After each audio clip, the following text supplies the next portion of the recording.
Bago natin simulan ang kwento, please like and share the video at huwag na ding kalimutang mag-subscribe.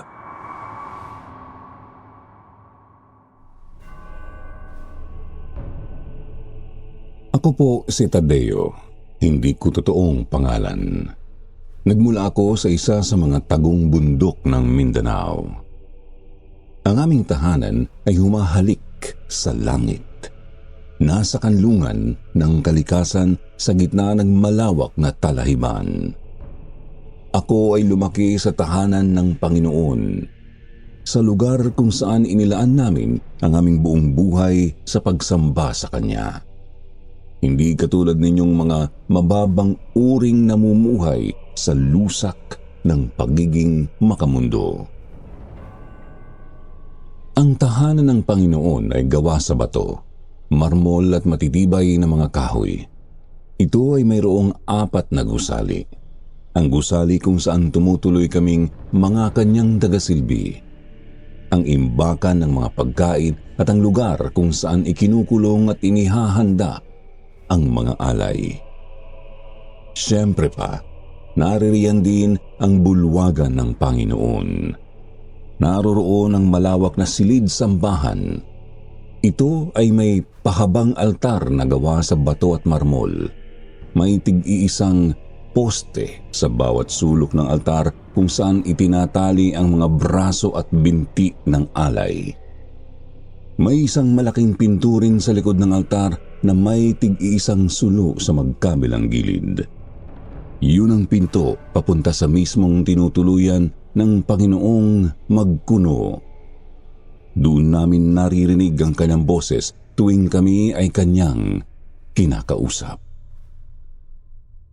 Oo, kasama naming naninirahan sa kanyang tahanan ng Panginoon. Hindi siya katulad ng mga huwad na Diyos-Diyosang hindi naman talaga umiiral. Siya ay naririyan lang sa aming piling.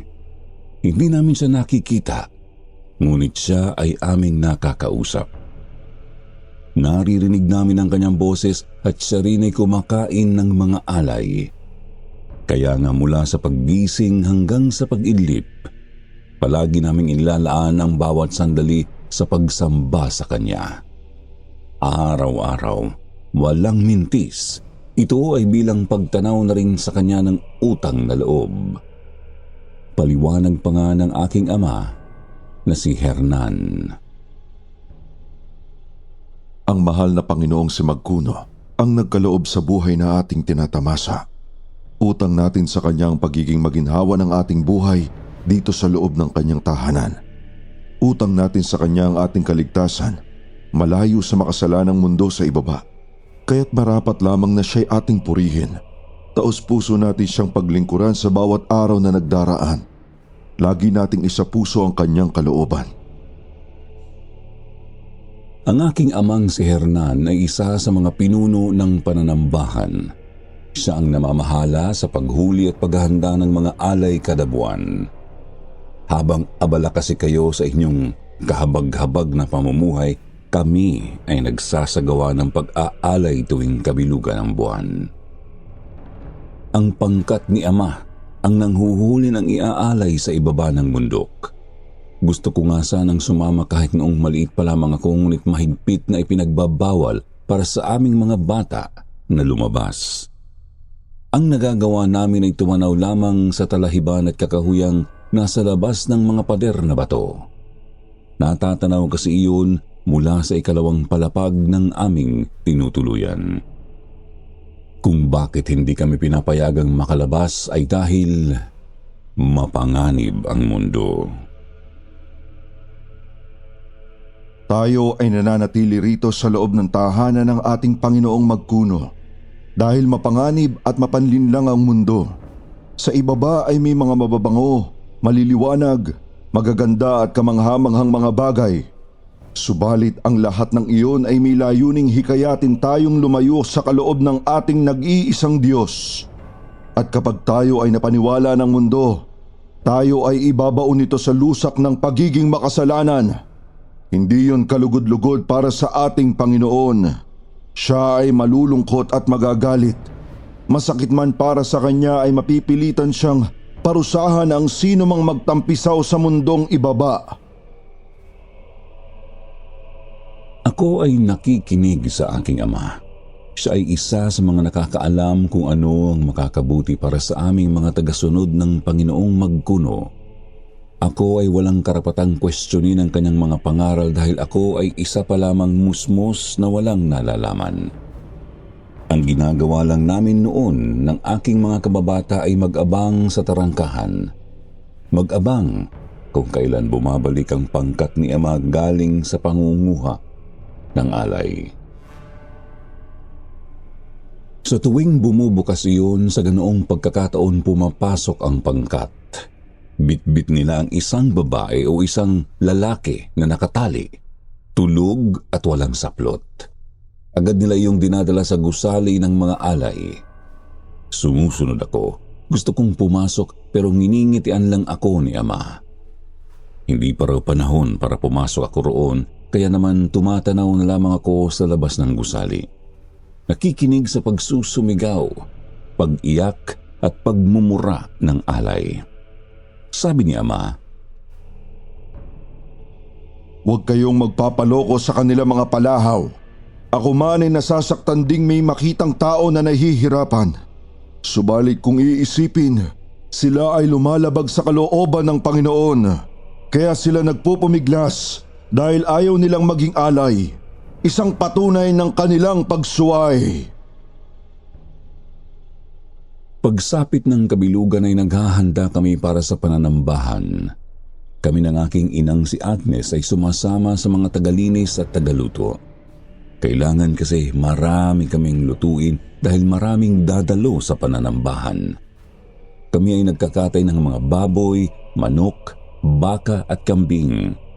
Doon namin kinukuha ang mga hayop sa likod ng imbaka ng pagkain kung saan namin sila pinapalaki sa kalugod-lugod na paraan.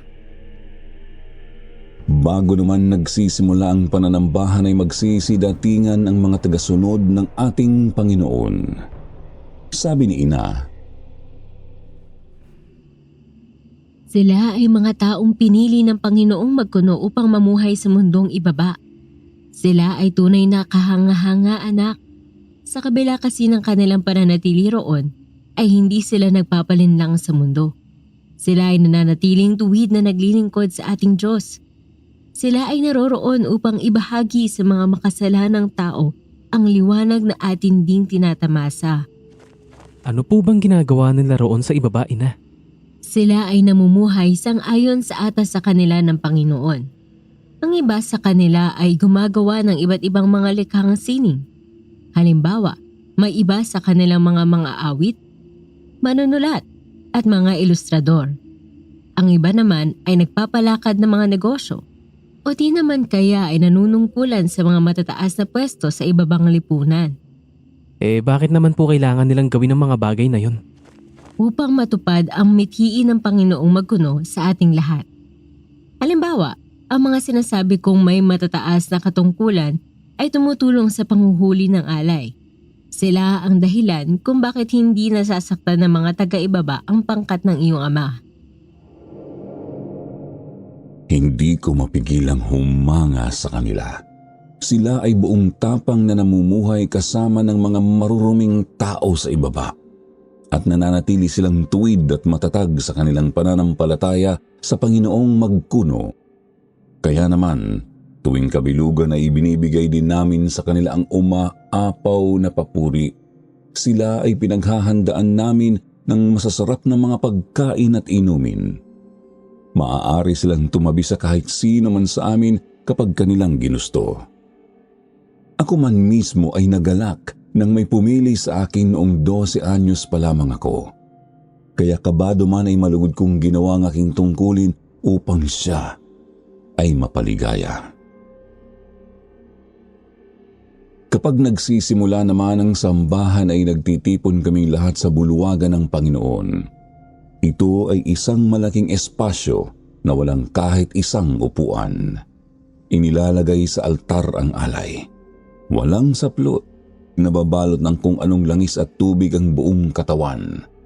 Nagpupumiglas at nag-iingay rin sila kapag ipinapasok sa bulwagan.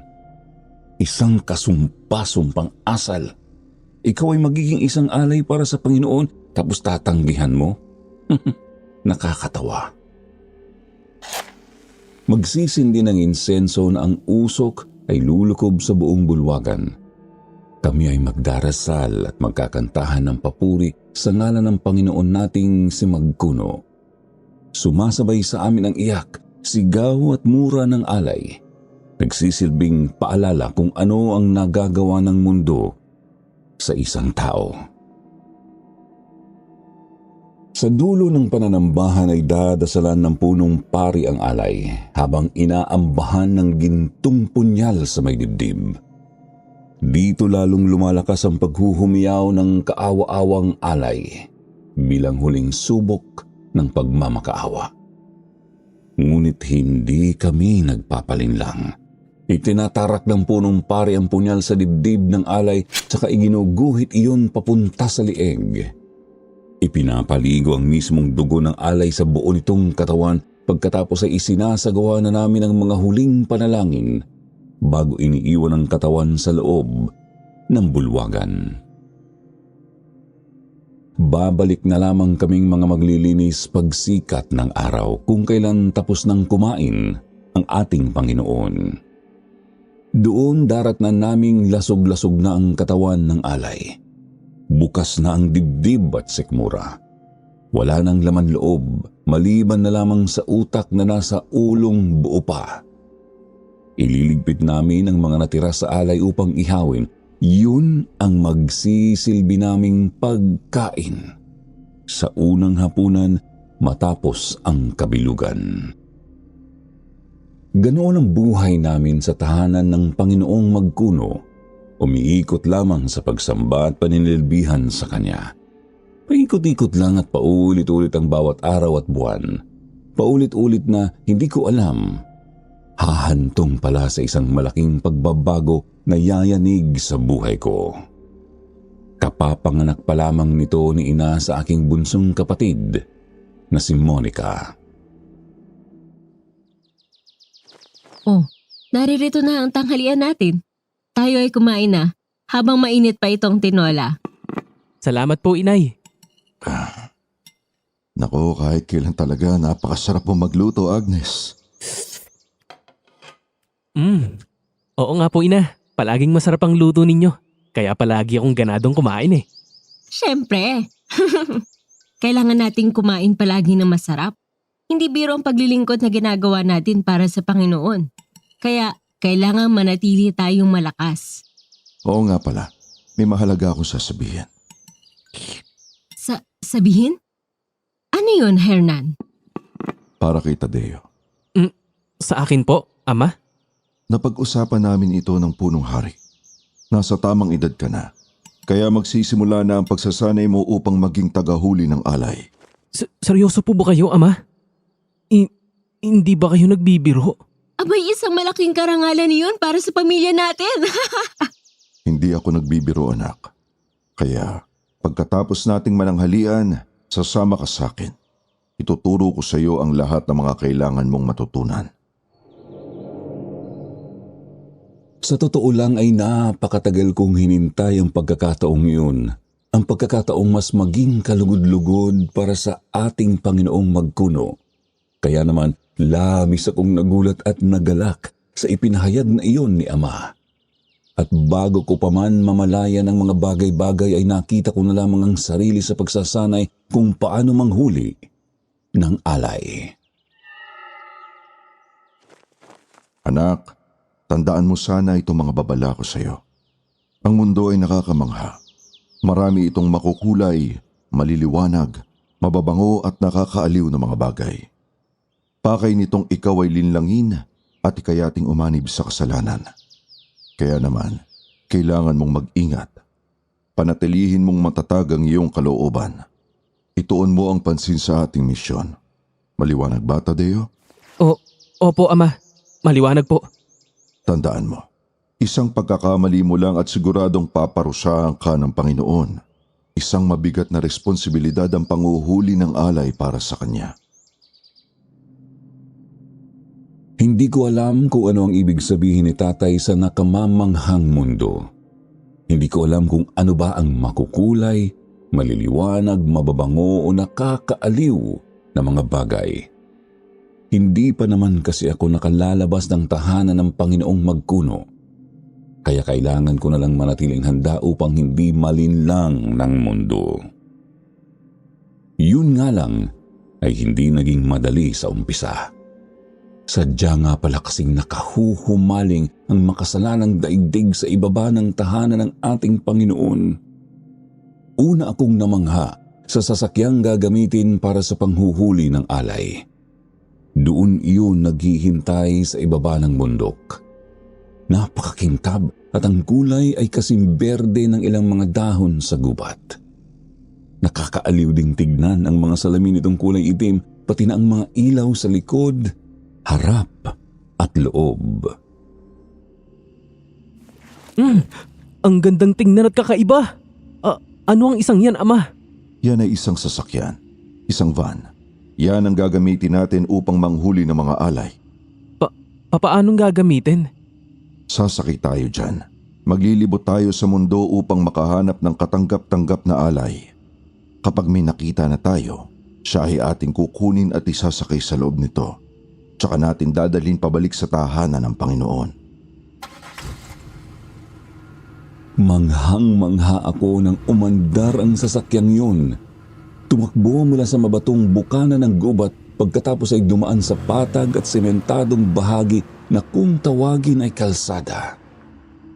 Nagtuloy-tuloy pa ang van hanggang sa may matanaw na akong mga tao, mga kabahayan at iba pang mga sasakyan. May mga bus, may mga kotse, may mga pedicab at may mga bisikleta. Napakarami ring mga ilaw kahit saan ako lumingon, kaya hindi gaanong madilim ang kalaliman ng gabi. May mga ilaw sa mga poste na nasa paligid ng kalsada. Maski ang mga kabahayan, mga gusali at mga tindahan ay may mga ilaw rin. Ang iba pa nga ay sumasayaw-sayaw at kumukuti-kutita pa kung titignan. Hindi rin mawawala ang napakababangong benta ng ibang tindahan. Gaya na lamang sa mga kainan. Marami rin akong nakikitang mga tao at mga batang may kay gagandang mga damit at kung ano-anong mga gamit. Kaysa saya nilang namumuhay sa ibaba ng tahanan ng Panginoon. Mabuti na lamang talaga at alam ko ang totoo. Alam kong mapanlinlang ang mundo, kaya hindi ako malalansi. Oo, namamangha ako at naaaliw din sa ibang mga nakikita ko, ngunit hindi ako magpapadala sa udyok ng kasalanan. Hindi ako tutulad sa mga kagaya ninyo na namumuhay ng taliwas sa kalooban ng Diyos. Habang nasa sasakyan din, ipinaalala sa akin ni Ama ang tungkol sa hahanaping alay. Tandaan mo, Tadeo, kailangan nating maghanap ng katanggap-tanggap na alay. Hindi masyadong matanda at hindi rin masyadong bata. Yung sakto ang pangangatawan. Hindi masyadong payat at hindi rin mataba. Kailangan malusog. Kailangan walang anumang sakit-sakit sa balat. Hindi rin po pwede ang mayroong mga sugat, pasa, tato o kahit butas ng hikaw. Ganoong tao ang katanggap-tanggap bilang alay para sa ating Panginoon. Tatandaan ko po, Ama. Nagpatuloy pa sa pagtakbo ang van. 6 kami sa loob, kasama na sina Ama at ang nagmamaneho. Lahat kami ay nakatuon ng mga mata sa gilid ng kalsada. Naghahanap ng pwedeng kuning alay.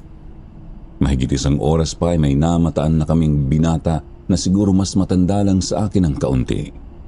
Naglalakad yun sa gilid ng kalsada. Kulay puti ang kanyang damit at madilim na asul ang pantalon. May suot din siyang bag sa likod. Sabi ni Ama, isa raw yung estudyante sa tinatawag na paaralan. Isang lugar kung saan hinuhubog ang pagiging mangmang ng mga tao tungkol sa kaloob ng Panginoong Magkuno. Binuntutan ng sasakyan ng binatang yon. Sinabihan ako ni Ama na manood lang muna sa kanilang gagawin. Ngayon na, bilisan nyo. Buksan nyo ang pinto at hablutin ng batang yon. Nang makatsyempo ay mabilis nilang binuksan ang pinto ng van tsaka hinablot papasok ang nasabing binata. Nagpupumiglas at nagsusumigaw ang binata. Nakakahiya siya. Ngunit dahil alam ko ang katotohanan ay naaawa rin ako sa kanya. Agad namang tinakpan ng isa naming kasama ang bunganga at ilong ng binata. Tinakpan gamit ang panyong may gamot na pampatulog. Tanggalin niyo na ang lahat ng kanyang suot. Siguraduhin niyong masusuri ang lahat ng bahagi ng kanyang katawan. Mahirap na at baka may tagong sugat, pasa o tattoo pala ang isang iyan. Makaraan ng ilang minuto ay nanlupaypay at nakatulog na ang binata. Doon na namin hinubad ang lahat ng kanyang saplot. Nang makita namin wala siyang anumang tato, pasa o sugat, napagpasya ni ama na katanggap-tanggap ang isang iyon. Kaya naman bumalik na kami sa paanan ng bundok at agad siyang inakyat papunta sa tahanan ng Panginoon. Diniretso namin siya sa loob ng kulungan ng alay. Bahagi ng tahanan na matagal ko nang gustong mapasok. Habang wala pa siyang malay ay ginapos namin ang kadena ang kanyang paa. Isa yung kadena na nakakabit sa dingding ng silid. Sa loob ng silid ay may isang tulugan at isang kubeta. Doon maghihintay ang alay sa gabi ng pagsamba. Ikaw ang magbantay sa alay ngayong gabi, Tadeo, anak. Mag-iingay yan, panigurado. Kaya tandaan mong manatiling matuwid. Labanan mo ang awa. Tandaan mong makasalanan ang isang yan sa mata ng Panginoong Magkuno. Tatandaan ko po lahat, Ama. Ako na pong bahala rito. Ang lahat ay pagsubok sa'yo, kaya pagbutihin mo, anak. Lumabas ako at sinaradong maigi ang pinto ng kulungan. Doon ako naupo sa sahig sa may gilid ng pinto.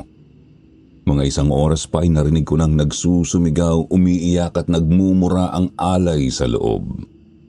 Nagtiim ang mga bagang ko sa pagkainis. Hindi ko maintindihan kung bakit ba ayaw ninyong mga taga-baba na maging kalugod-lugod na alay para sa Diyos. Nakakainis ang mga taga-ibabang yan. Bakit ba sila ganyan? Ayaw ba nilang pagsilbihan ng Panginoong Magkuno? Sa pagiging alay na nga lang sila may pakinabang tapos ganyan pa. Lumipas ang buong araw at sumapit ang gabi ng pagsamba. Tuwang-tuwa ako nang makita kung paano inihahanda ni na ama ang isang alay. Nagwawala at nag-iingay pa rin ito, ngunit hindi siya makawala. Tulong-tulong kasi namin siyang hinahawakan habang dinadasalan siya ng punong pari sa kulungan. Pinaliguan namin siya na maigi gamit ang tubig na may kahalong mga piling halaman. Pagkatapos ay pinahiran naman ni ama ng langis ang buong katawan ng alay mula ulo hanggang paa. Langis na gawa sa katas ng iba't ibang mga halaman at pinabango ng katas ng mga bulaklak. Nang matapos ang paghahanda ay agad na namin siyang dinala sa bulwagan para sa pagsisimula ng pagsamba. Mula noon ay nagbago na ang buhay ko. Kasabay ng unti-unting paglaki ng kapatid kong si Monica ang paglabas ko tuwing nalalapit ang kabilugan ng buwan para sumama sa panghuhuli ng alay. Minsan ay ako mismo ang naaatasan ng mga hablot ng alay. Minsan din ay ako ang nagpapaligo at nagpapahid ng langis sa kanila. Hanggang sa mabilis na lumipas ang mahigit 2 taon nang hindi ko namamalayan. Tadeo, ako ay napili ngayong gabi upang pagsilbihan ng isang tagasunod na galing sa ibaba. Kaya ikaw na muna ang bahalang magbantay sa iyong kapatid, ha? Doon na muna siya tatabi sa iyo sa pagtulog. Naku, wala pong problema, ina. Ako na pong bahala kay Monica. Ipanatag niyo lang po ang isip ninyo at nang magawa niyo ng maayos ang tungkulin. Maraming salamat, anak. Isang madaling araw, pagkatapos ng aming pananambahan, pinakiusapan ako ni ina na isabay si Monica sa pagtulog ko. Si ina nga kasi ay maninilbihan pa sa isang tagasunod na gusto siyang makatabi noong gabing yun. Ayos lang naman yun sa akin sapagkat malapit naman kaming magkapatid. Mahal na mahal ko ang aking 2 anyos na kapatid. Isinama ko nga siya sa aking silid. Pinatay ko ang gasera at agad na kaming naghanda para matulog. Monica, huwag ka nang malikot. Matulog na tayo. Gabing-gabi na oh. Magagalit sa iyong Panginoon yan. Sige ka. Humiga na kami at nagsimula na akong humili. Hindi nagtagal ay nakatulog na si Monica. Hahayaan ko na rin sana ang sarili na lamunin ng antok. Ngunit napadilat ako nang may marinig akong kaluskos. Hindi ko natukoy kung saan yun galing, kaya nakiramdam ako. Napasinghot nang may maamoy akong masangsang sa hangin. Hindi naman yun ganoon kabaho. Hindi nga agad maaamoy kung hindi papansining maigi. Nagmumula yun sa bintana. Bumangon ako at sumilip doon, ngunit wala naman akong nakitang kakaiba. Humiga at pumikit na lang ako ulit. Subalit agad din akong napadilat ng may maulinigan na namang kaluskos. Lumakas din ng bahagyang masangsang na amoy, animoy lumapit ang pinagmumulan nito. Pagdilat ko ay saktong nakita ko agad ang bintana, kaya naman nakita kong may aninong dumaan doon. Hindi ko nga lang naaninag ng maayos dahil napakabilis nitong kumilos.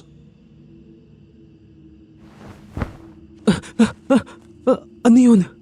Ibon? Ba't ang bilis naman yatang kumilos? Sinong nandyan? May tao ba dyan? Pero, paano naman magkakaroon ng tao sa labas ng bintana ko? Nasa ikalawang palapag itong kwarto ko eh.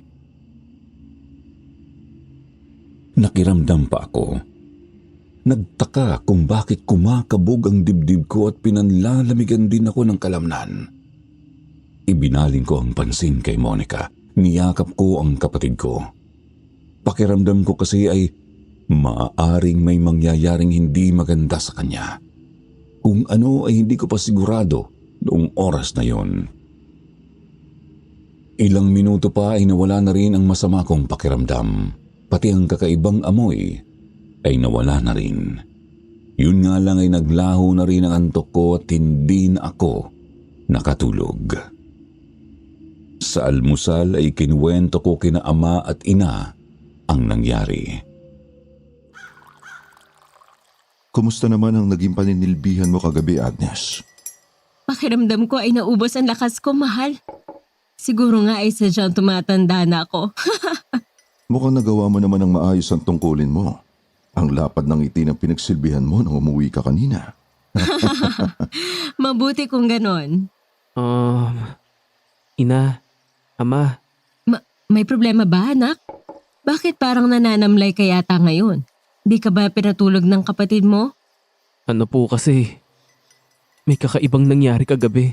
Kakaiba? Paano ang kakaiba? Di ko po maipaliwanag ng maayos, ama, pero parang may nagpaparamdam sa labas ng kwarto ko. May napapansin akong gumagalaw roon tapos may masangsang ding amoy. Isa pa, bigla na lang akong kinabahan. Pakiramdam ko ay may mangyayaring hindi maganda. May nangyari nga bang di maganda? May nakita ka bang kung ano? Oo nga naman, anak. Baka namalikmata ka lang. Dala ng antok. Gising na gising po ako noon, ina. Sigurado rin po ako sa mga nararamdaman ko.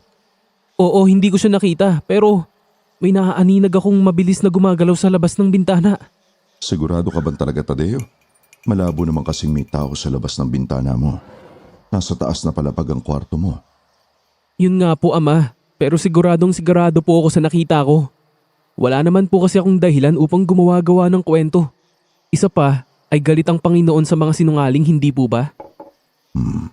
O siya, upang mapanatag ka, magpaparonda ako mamayang gabi. Partikular doon sa banda sa may bintana ng kwarto mo. Basta sabihin mo lang sa akin kung may mapansin ka ulit. Sige po, ama. Napanatag naman ako sa mga sinabi ni ama. Nakatatakot kasing isiping baka may mabangis na hayop nang umaali-aligid. Nakababahala at baka mapano pa ang kapatid ko. Yun nga lang ay hindi natigil ang pagpaparamdam sa amin ng kung ano. Magandang umaga, Tadeo. Nakatulog ka na ba ng maayos kagabi? Opo, ama. Salamat po sa pagpaparonda. Hindi na nga ako nakaramdam ng kakaiba sa may kwarto ko. Mabuti kung ganon. Yun nga lang, wala namang nakitang kakaiba yung mga bantay sa may bintana ng kwarto mo. Hindi ko lang po alam, Ama, pero siguro ay ibon nga lang po yung nakita ko. Lumalabas na ganoon nga, anak. O siya, tara na sa pag at mag-aalmusal na tayo. Hernan, O, anong problema, Agnes? Ba't parang hindi maipintay ang itsura mo? may nagpaparamdam doon sa kwarto namin ni Monica kagabi. Ano ka mo? Lumipat sa may kwarto ninyo, Ina. Hindi ko alam kung yun din ba mismo ang nagparamdam kina Tadeo noong nagdaang gabi. Pero pareho kasi sa mga nilarawan mo ang napansin ko, anak. Paanong pareho po? May mabigat na presensya rin na nagpakaba sa akin. Nanalamig pa nga ang kalamnan ko eh. Tapos, may kung anong masangsang mula roon sa labas ng bintana. May napapansin din akong kung anong gumagalaw ng napakabilis. Kung ganoon, hindi nga namamalikmata o nagbibiro itong si Tadeo. Hindi maganda ito. Tumindi ang pagkabahala ko nang pati mismo si ina ay may nararamdaman ng hindi maganda. Ang malala pa ay hindi lang yun isang beses nangyari, kundi magkakasunod na gabi talaga siyang may napapansing kakaiba. At gaya sa naramdaman ko, may kakaiba ring amoy at mga kaluskos na nagmumula sa labas ng kanilang bintana. Kaya naman naisip kong doon na muna sa kwarto ko patulugin si Monica. Naroroon nga kasi ang kung anumang nagpaparamdam sa labas ng bintana ni na ina. Ina, naisip ko lang po, baka mas makakabuti kung doon na muna itong si Monica sa kwarto ko. Baka kasi mas ligtas siya doon ngayong gabi.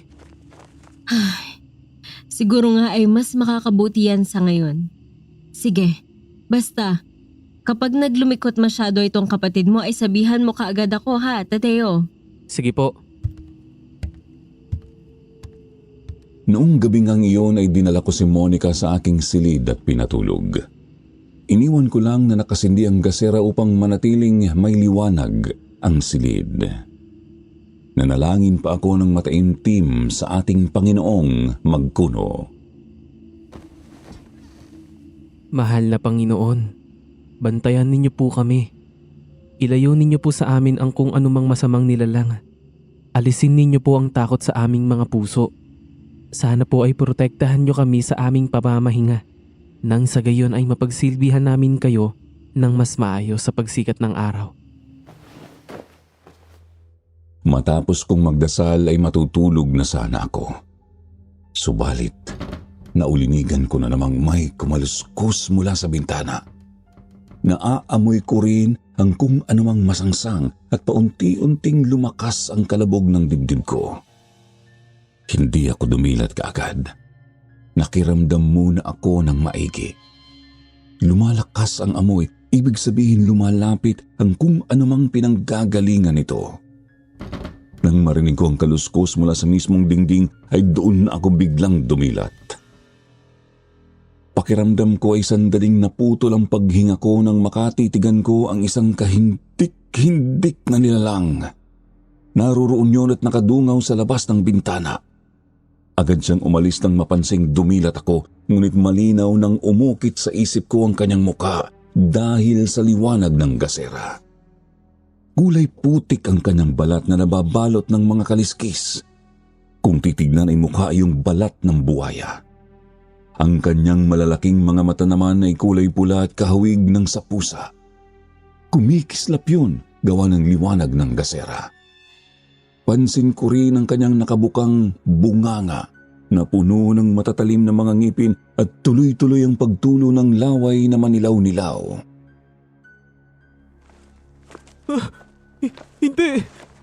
Hindi ito totoo! Halimaw! Halimaw!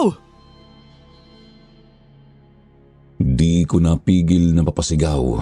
Agad na nagising si Monica. Ang ama, ina at iba pang mga kasama naman namin sa tahanan ng Panginoon ay nagising din, tsaka napapunta sa kwarto ko. Mautal-utal kong sinabing, Tadeo, anak, ano nangyayari rito? Halimaw, May halimaw! Kulay putik ang balat.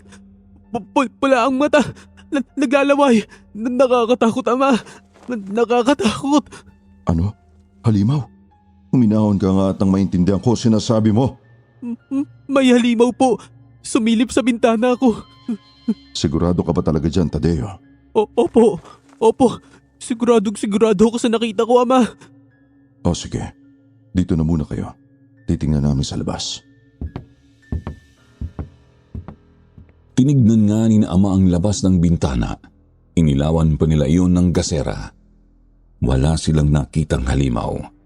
Doon na rin ako unti-unting kumalma at napansin kong wala na ang kakaibang amoy. Pati ang kakaiba kong pakiramdam, wala na rin. Subalit isa sa mga kasama namin ang nakapansing may bakas ng kung anong likido sa labas ng bintana. Manilaw-nilaw yun, napakalapot at napakabaho. Doon nakumbinsi si Ama na may kung anong nilalang nga ang umaali-aligid sa tahanan ng Panginoong Magkuno. Mukhang may halimaw nga talagang umaaligid dito sa atin. Sinasabi ko naman sa inyo eh. May kung ano talagang nagmamasid sa labas ng mga bintana kapag gabi. Hernan, ano bang halimaw yang sinasabi mo? Hindi pa namin masigurado. Hindi pa namin nakikita talaga. Pero batay sa paglalarawan nitong si Tadeo, isang aswang ang nanggagambala sa atin. Aswang? Aswang? Ano pong aswang? Isang uri ng alagad ng dilim, anak. Karaniwan ay mga tao lang din ang mga ito na may kakayahang magbago ng anyo. Nagiging aso, pusa, ibon, o di naman kaya isang buong halimaw. Subalit may mga aswang din na purong halimaw lang talaga. Bakit naman tayo guguluhin ng isang aswang? Alagad ng dilim ang mga aswang. Siguradong pakay niyang guluhin tayong mga tagasunod ng Panginoon. At hinala ko, si Monica ang kanyang punteriya. Si Monica? Lumalabas kasing ganoon, Tadeo. Nakababahala man na hindi namin maitanggi ang anggulong si Monica nga ang puntirya ng sinasabing aswang. Kung saan nga kasi siya natutulog, doon din nagpaparamdam ang nilalang na yun. Kaya naman puspusan ang naging pananalangin namin bawat araw at gabi para sa kaligtasan ng kapatid ko. Hinihiling naming sana protektahan ng ating Panginoong Magkuno si Monica. Sana ilayo ng Diyos sa kapahamakan ang lahat ng nananampalataya sa Kanya. Gumulong pa ang mga araw at gabi. Ramdam pa rin naming umaali-aligid ang hinihinalang aswang. Hindi na rin maitatangging sinusundan nga niya ang kapatid ko. Doon talaga sa nagpaparamdam sa kung saan mang kwarto natutulog si Monica. Hanggang sa naisip na ni Ama ang magparonda ulit ng mga bantay tuwing gabi. Sa pagkakataong yon ay ang buong palibot na ng tahanan ng Panginoon ang kanilang babantayan. Noon ay hindi na kami nakakarinig ng kakaibang mga kaluskos at hindi na rin nakakaamoy ng kung anong masangsang. Yun nga lang ay bigla-bigla pa rin akong nagigising kapag gabi. Kumakalabog ang dibdib at pinanlalamigan ng pawis. Pakiramdam ko ay may nagmamasid talaga sa amin kahit wala naman kaming nakikita. Anak, lalakad tayo ulit mamayang gabi para manghuli ng alay. Ihanda mo ang sarili mo. Opo, Ama. Pero paano po sina Ina at Monica? Huwag kang mabahala. May mga magbabantay sa kanila. Sinabihan ko na ang mga bantay na patay na agad ang halimaw kapag namataan nila. Ang akin lang, hindi pwedeng tumigil ang mga gawain natin para sa Panginoon. Dahil lang sa kung anong nilalang. Kapag nagpadaig tayo sa takot at pangamba, panalo ang kalaban. Naiintindihan ko po. Sumapit ang gabi ng panghuhuli ng alay. Gaya sa karaniwan ay sumama ako. Ang hindi ko alam, ang gabing iyon na pala ang magiging simula ng mas matindi pang mga pagbabago sa buhay ko. Ilang oras din kaming nagpalibot-libot sa mga lansangan. May isang binatilyo kaming nahuli at napatulog. Subalit nang suriin namin ay mayroon siyang tato sa likod. Kaya naman ibinaba namin siya ng sasakyan tsaka iniwan sa gilid ng kalsada. Muli kaming nagpalibot-libot sa gitna ng gabi hanggang sa may namataan kaming isang naglalakad na dalaga. Sa tansya namin ay kaidaran ko lamang ang babaeng yun o mas bata sa akin ng konti. Hindi gaanong katangkaran pero maganda ang hubog ng kanyang katawan. Ang suot niya ay isang blusang dilaw at pantalong maong. Nakayuko siya habang mabagal na naglalakad. Hinahayaan lamang niyang nakalugay ang mahaba at maalon niyang buhok. Sa palagay ko po ay katanggap-tanggap ang babaeng yun, Ama. Magaling. Humuhusay ka na sa pagpili ng alay, anak. Sige, yun ang puntiryahin natin. Ilang minuto pa ay napansin naming wala na halos ibang mga sasakyan at tao sa kalsada. Doon na kami bumuelo. Nang makatsyempo ay mabilis namin siyang hinablot. Agad siyang niyakap ng isa pa naming kasama at ako naman ang nagpasinghot ng pampatulog sa kanya. Hindi ko maiwasang magtaka. Oo, napaigtad siya dahil sa gulat. Pangkaraniwang reaksyon yon ng ating katawan. Subalit katakatakang hindi siya nagpupumiglas. Hindi siya nagsusumigaw. Hindi siya umiiyak. Hindi rin niya kami minura-mura. Basta habang inilalapat ko ang panyong may pampatulog sa kanyang ilong at bunganga ay nakatitig lang siya sa akin. Hinding-hindi ko malilimutan ang mga matang yon. Wala kahit kaunting takot man lang. Walang anumang damdamin, maliban na lang siguro sa pagtataka. Diretso lang ang kanyang titig sa akin hanggang sa unti-unti na nga siyang napapapikit nang tumatalab na ang gamot.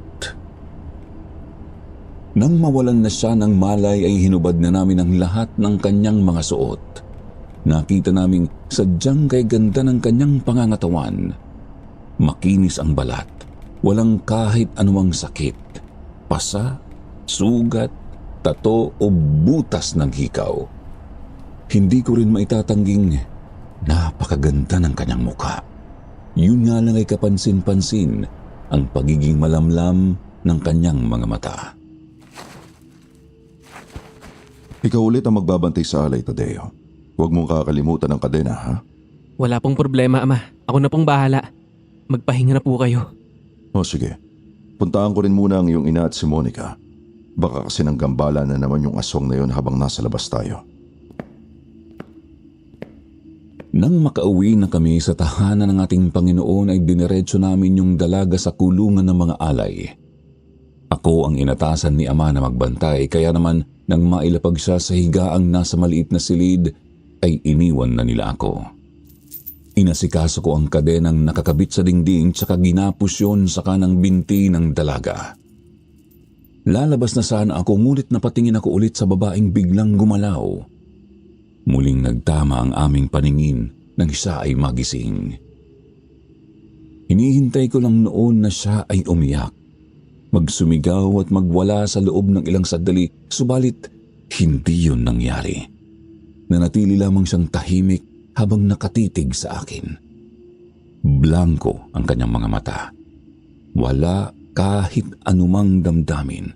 Wala kahit pangamba o takot man lang. Nasaan ako? Bakit niyo ako dinukot? Anong gagawin niyo sa akin? Natauhan na lamang ako nang bigla siyang magsalita. Napakaganda ng kanyang boses. Nililinlang lang ba ako ng pandinig ko? Pero hindi napakaganda talaga ng kanyang boses. Yun nga lang ay wala rin yung kahit na anong damdamin gaya ng kanyang mga mata. Mga matang nabakasan ko lang ng pagtataka nang kausapin ka siya. Iaalay ka namin sa Panginoong Magkuno bukas ng gabi sa pananambahan. Ha? Anong iaalay ang sinasabi mo? Tsaka, Panginoong Magkuno? Sino yun? Hindi mo kilala ang Panginoong Magkuno? Kung sa bagay, ano pa nga bang inaasahan ko sa isang taga-ibabang mundo? Mga taong walang alam. Kami rito ang naghihirap sa pagsunod sa kaloob ng Panginoon, habang kayo naman ay nalulunod sa kasalanan. Hindi ko talaga maintindihan ang sinasabi mo. Mga taga-kulto ba kayo? Maniwala ka sa akin. Hindi ko alam ang tungkol sa Panginoong sinasabi mo. Wala namang Panginoon eh. Kathang isip lang ang mga Diyos na yan. Mangilabot ka nga dyan sa mga sinasabi mo. Anong katang isip? Totoo ang Panginoong Magkuno at kasama namin siya rito sa kanyang tahanan.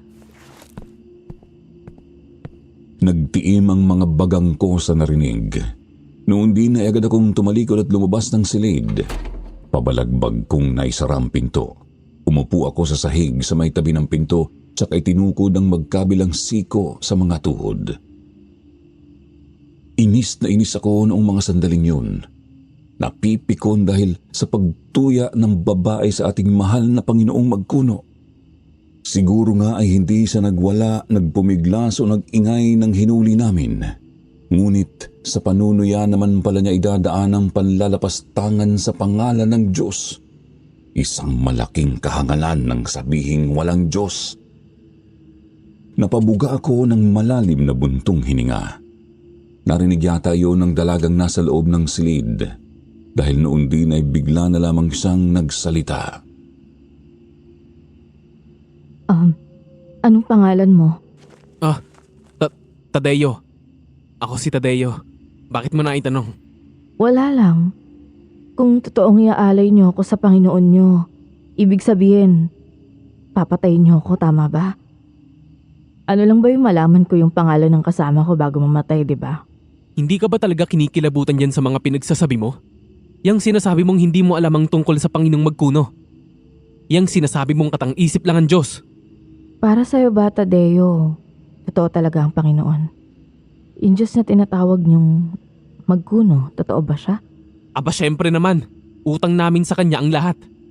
Siya ang dahilan kung bakit namumuhay kami ng tahimik at maginhawa rito sa kanyang tahanan. Kailanman ay hindi kami kinakapos sa mga pangangailangan namin. Nakakakain, nakakatulog at nakakapaglibang kami ng walang inaalala. Mukhang naiintindihan na kita kahit papano. Alam mo kasi, wala ako niyang katahimikan at kaginawa ang sinasabi mo. Isang malaking kalokohan ng buhay ko. Ang Panginoon ang nagkaloob sa buhay nating lahat. Hindi tamang tuyain mo ang kanyang biyaya. Sana nga ganun lang kasimple ang bagay-bagay, no? Alam mo kasi simula pagkabata ko pa lang, hindi ko na naranasang maging masaya. Lumaki ako sa nanay kong sugarol, lasinggera, tapos nag-asawa siya ulit. Tapos isang masamang tao yung lalaki. Nambubugbog at isa siyang baboy. Binaboy niya ako ng paulit-ulit. Tapos na magdalaga ako, binenta niya ako sa kung kaninong lalaki. Lahat para lang matustusan yung katarantaduhan nila ng nanay ko.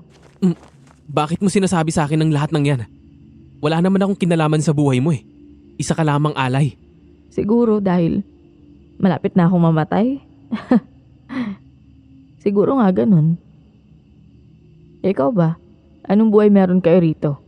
Siguro masaya talaga kayo, no?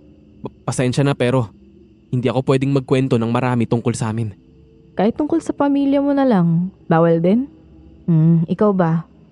May mga mahal ka din sa buhay? May mga kapatid? Kaibigan? May kapatid ako si Monica, 2 taon. Alagaan mo siya, Tadeo. Alam mo kasi, masahol ang mundo. Hindi ko alam dito sa inyo pero masaklap ang buhay sa amin. Nalulungkot ako pag may nakikita akong mga batang nahihirapan sa murang edad. Nakikita ko sa kanila yung sarili ko. Nahihiling ko sa hangin na sana hindi nila danasin lahat ng pinagdaanan ko. Tapos, naiinggit naman ako pag may nakikita akong buo at masayang pamilya. Hindi ko naman pinapabayaan ang kapatid ko. Mahal na mahal ko ang kapatid ko. Masaya akong marinig yan. Pasensya ka na sa akin ha. Napadaldal tuloy ako. Ganito lang talaga siguro pag malapit ka ng mamatay. Sa lahat ng mga alay na kinuha namin, ikaw lang ang ganyan. Lahat sila'y nagwawala, nagsusumigaw, tapos nagpupumiglas. Lahat sila ay ayaw maging alay. Eh ikaw ba? Di ka natatakot? Yung totoo, hindi ako natatakot. Nagpapasalamat pa nga ako eh. Kasi matatapos na rin yung buhay ko. Nanginayang, oo. Nanginayang ako kasi pangit yung naging buhay ko. Pero wala eh. Ayoko na, Tadeo. Suko na ako. Wala rin naman kasi nagpapahalaga sa akin eh. Ang totoo nga niyan. Pakiramdam ko, ikaw pa lang yung taong nakinig sa akin ng ganito. Sabihin na natin kakaiba ka at pakay niyo akong patayan pero ewan ko, parang gusto ko talagang ilabas ang lahat ng nasa loob ko ngayon eh. Tuloy-tuloy pa kaming nag-usap ni Mabel. Ikinuwento niya sa akin ang iba't ibang mga bagay tungkol sa kanyang masalimuot na buhay. Pinagtitibayan ko lang talaga ang kalooban ko upang hindi ako malinlang ng kanyang mga sinasabi. Gusto ko rin sanang magkwento. Gustong-gusto ko, kaso nga, bawal. Hindi kami pwedeng basta na lang magbahagi ng salita ng Panginoong magkuno sa mga mabababang uri. Humaba ng humaba ang usapan namin hanggang sa di ko na namalayang nakatulog na pala ako, pasandal sa gilid ng pintuan. Nang mag-umaga ay hindi nawala sa isip ko si Mabel. Natatakot ako dahil baka nadudungisan na ng mundong ibaba ang aking kaluluwa. Natatakot akong baka maparusahan ako ng Panginoong magkuno. Gusto ko sanang magsabi kay Ama ngunit nag-aalinlangan din ako. Kaya naman sinarili ko na lang muna ang gumugulo sa utak ko. Sabi ko sa sarili, huhugot muna ako ng sapat na lakas ng loob para magsabi kay Ama. Kinagabihan ay gabi ng pagsamba. Kami ay nagpunta sa kulungan ng alay. Nakita ko ulit si Mabel. Ganoon pa rin ang kanyang mga mata. Walang damdamin. Hindi na rin siya nagsalita ulit, bagamat nakapako ang tingin sa akin. Ako naman ay nag-iiwas ng tingin at baka may mapansin si Ama.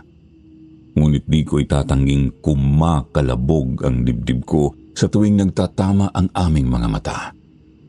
May bahagi sa kalooban ko na gusto pa siyang makausap ulit.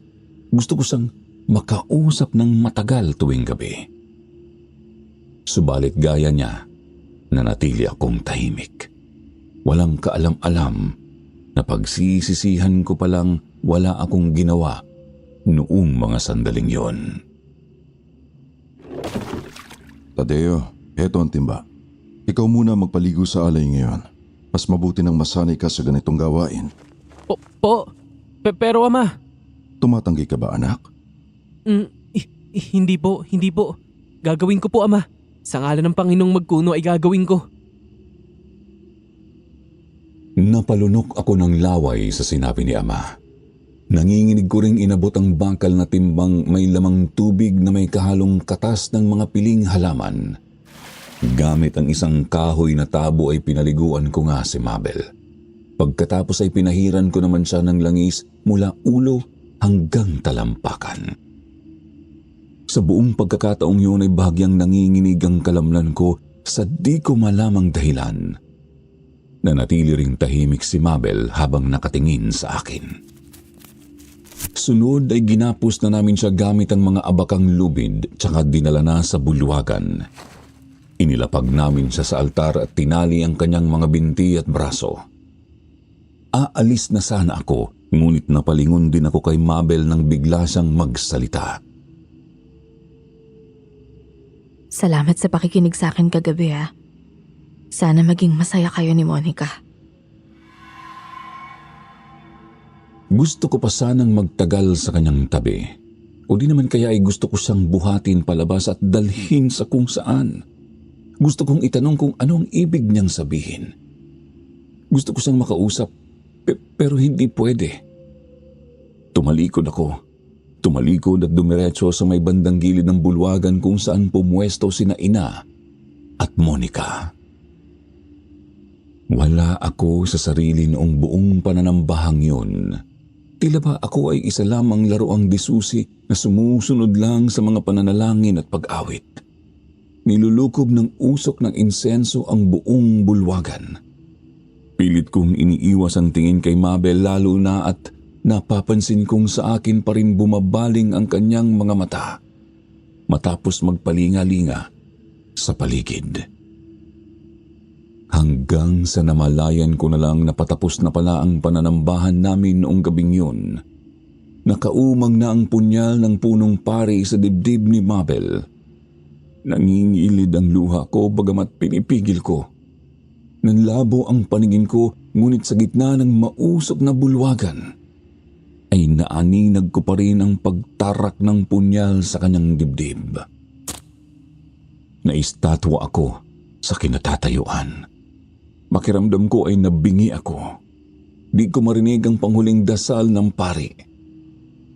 Lalabas na sana kami noong natapos na ang pananambahan ngunit bigla namang nagsalita ang mahal nating Panginoon si Magkuno. Nanatili siya sa loob ng saradong mga pinto sa altar. Ngunit dinig na dinig namin ang makapangyarihan niyang boses. Makinig kayo sa akin. Panginoong Magkuno, ano po ang inyong sasabihin? Kami po ay makikinig sa inyo. Sa susunod na kabilugan ay banal na Biyernes. Ito ang gabi kung kailan ako pinakamakapangyarihan. Gusto kong dalhan ninyo ako ng isang espesyal na alay. Espesyal na alay? Sabihin niyo lamang po ang inyong nais at aming susundin, mahal na Panginoon. Ang iyong anak, Hernan, si Monica. Si Monica, gusto niyong alay ang kapatid ko. Pero bakit po? Panginoon, patawad. Ngunit bigyan niyo po ako ng paliwanag. Tuluyan akong nawala sa sarili. Sa gilid ng altar, sa harap ng walang buhay na si Mabel, di ko napigil ang sariling magwala. Umiyak at magsumigaw. Hindi ko na naisip ang kalapastangang ginagawa ko noon sa ngalan ng Diyos. Gusto kong magmakaawang baguhin ng Panginoong Magkuno ang kanyang sinabi, ngunit pinigilan ako ni Ama. Si Ina man ay wala ring magawa kundi ang humagulhol na rin habang yakap-yakap si Monica. Hinila ako palabas ng iba naming mga kasama. Patuloy lang ako sa pagsusumigaw. Huli kong nakita ang walang buhay na mga mata ni Mabel bago ako nakaladkad palabas ng bulwagan. Dire-diretso nilang dinala ang pamilya namin sa silid ni Ama at Ina. Doon ay dinasalan nila kami ng dinasalan. Si Monica ay patingin-tingin lamang sa amin. Siguro ay nagtataka kung bakit umiiyak kami ni Ina. Siguro ay wala pa siyang kamalay-malay na iaalay siya sa ating Panginoong Magkuno. Papatayin siya at iaalay sa Diyos. Papatayin si Monica? Napaisip ako, pinapatay nga naman namin ang mga alay kada kabilungan ng buwan. Kung ganun, papatayin din nila si Monica. Papatayin si Monica. Papatayin si Monica kagahin ang ginagawa namin sa mga alay kada buwan. Papatayin si Monica. Ayokong mamatay si Monica. Ang mga kapatid kaya ng mga pinatay namin ayaw ring mamatay ang mga kapatid nila. Pero hindi mahalaga ang iniisip at nararamdaman ng madudungis na mga tagababa. Ang mahalaga lamang ay masunod ang kalooban ng ating mahal na Panginoong Magkuno. Subalit, hindi ba mahalaga ang naiisip at nararamdaman ko? Nabahiran ba ang kaluluwa ko ng dumi ng mundo kaya ako nagkakaganito? Ito ba ang bunga ng pakikipag-usap ko sa isang alay? Hapunan matapos ang gabi ng pananambahan, hindi ako makakain ng maayos dahil sa mga gumugulo sa isip ko. Kumain kayo na maigi. Banal na pagkain ang nasa harap natin ngayon. Kailangan wala tayong sayangin. Mahal, hindi na ba talaga magbabago ang isip ng Panginoong Magkuno? Kailangan ba talaga nating ialay si Monica? Ako man ay nabigla rin sa kanyang sinabi, Agnes, pero wala. Sinubukan ko na siyang kausapin sa harap ng kanyang pinto pero di naman niya ako sinasagot. Ibig sabihin buo na ang kanyang utos.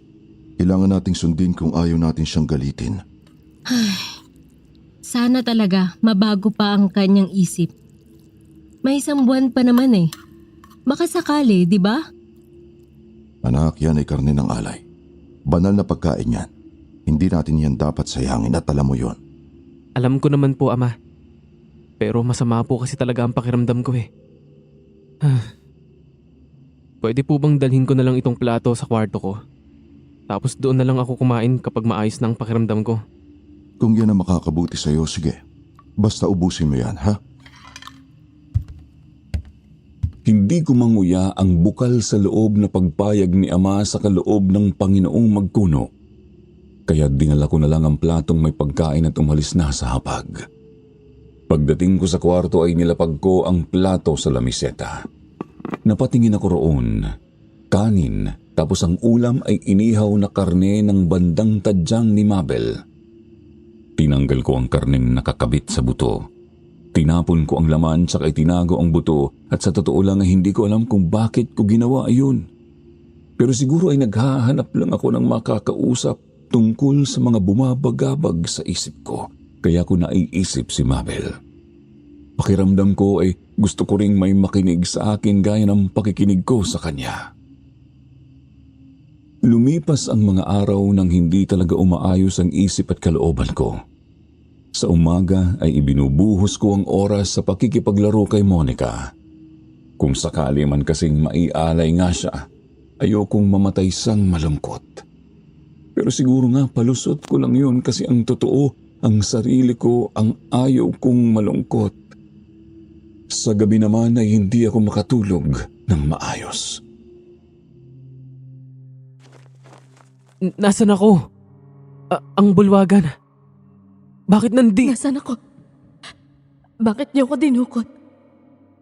Ano gagawin niyo sa akin? Nakikita ko si Mabel sa panaginip ko. Naroroon kami sa bulwagan bagamat walang ibang tao. Mausok ang paligid gawa ng usok ng insenso. Nakahiga at nakagapo siya sa altar. Ako naman ay nakatayo sa kanyang bandang paanan kaya kitang-kita ko ang kabuuan ng kanyang kahubdan. Naliligo sa tubig, langis at dugo. Kitang-kita ko rin ang mga mata niyang walang damdamin. Sa una ay salita ako ng salita ngunit tahimik lang siyang nakatingin sa akin tsaka na siya tumugon makalipas ang iilang minuto. Salamat sa pakikinig sa akin kagabi ha. Sana maging masaya kayo ni Monica. Bumubugso ang usok sa bulwagan. Napapikit ako at naitabon ang isang braso sa mukha. Ilang sandali pa ay dumilat na ulit ako at tumingin pabalik sa altar. Halos malaglag ang puso ko nang makitang si Monica na ang naroroon. Gaya ni Mabel, wala rin siyang saplot at naliligo sa tubig at langis. Nakahiga at nakagapos habang nakapago ang mga mata sa akin. Iyak ng iyak ang kapatid ko. Nakikiusap na kalagan ko siya ngunit hindi ko maigalaw ang katawan ko. Ilang sandali pa ay nakita ko na lang na gumuhit ang isang sugat mula sa kanyang dibdib papuntang leeg. Doon ay tumatagas ang napakaraming dugo na bumabalot na rin sa buo niyang katawan. Lalo pa siyang nagsusumigaw, nakikiusap na huwag ko siyang hayaang mamatay. Monica! Panaginip? Pinabangungot ako. Monica! Ang kapatid ko! Lumipas pa ang mga araw at linggo. Papalapit na ang banal na Biyernes. Sumagad ang init ng paligid kaya natuyo ang mga talahib sa labas ng tahanan ng Panginoon. Papalapit na rin ang sunod na gabi ng pananambahan. Palala ng palala ang bagyo sa kalooban ko. Hindi ko pa rin matanggap na mamamatay si Monica mismo sa aming mga kamay. Hanggang sa sumapit na ang gabi bago ang kabilugan ng buwan. Lapastangan na akong lapastangan sa paningin ng Panginoong magkuno. Mababang uri na akong mababang uri, subalit mahal na mahal ko ang kapatid ko at ayoko siyang mamatay. Nag-aalinlangan man ay pinilit kong lakasan ang loob para lang mailigtas ang kapatid ko. Ina? Tadeo, kung pakikiusapan mo akong gumawa ng paraan para baguhin ang isip ng ating Panginoon, alam mong wala na akong magagawa. Maniwala ka, anak. Masakit din sa akin ito. Napakasakit. Pero hindi ko alam kung paano ililigtas si Monica. Hindi po yun, Ina. Gusto ko lang sanang makiusap na sa akin muna tumabi si Monica ngayong gabi. Huling gabi na naming magkasamang magkapatid eh. Siguradong mangungulila ako sa aking bunso. Tadeo! Nagpipigil lang ako ng tuwa nang pumayag si ina. Umaayon ang lahat sa unang bahagi ng plano ko. Ang hindi ko lang sigurado ay kung magtatagumpay ba ako sa mga susunod na hakbang, pero sana nga ay walang maging aberya. Dinala ko nga sa kwarto si Monica at pinatulog. Matulog ka na ha, Monica. Dito lang si kuya sa tabi mo. Hindi kita iiwan. Mahal na mahal kita, Monica. Mahal na mahal. Patawarin niyo ako, ina. Ama.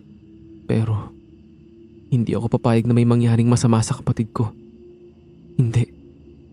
Ililigtas ko si Monica. Ilalayo ko rito ang bunso kong kapatid.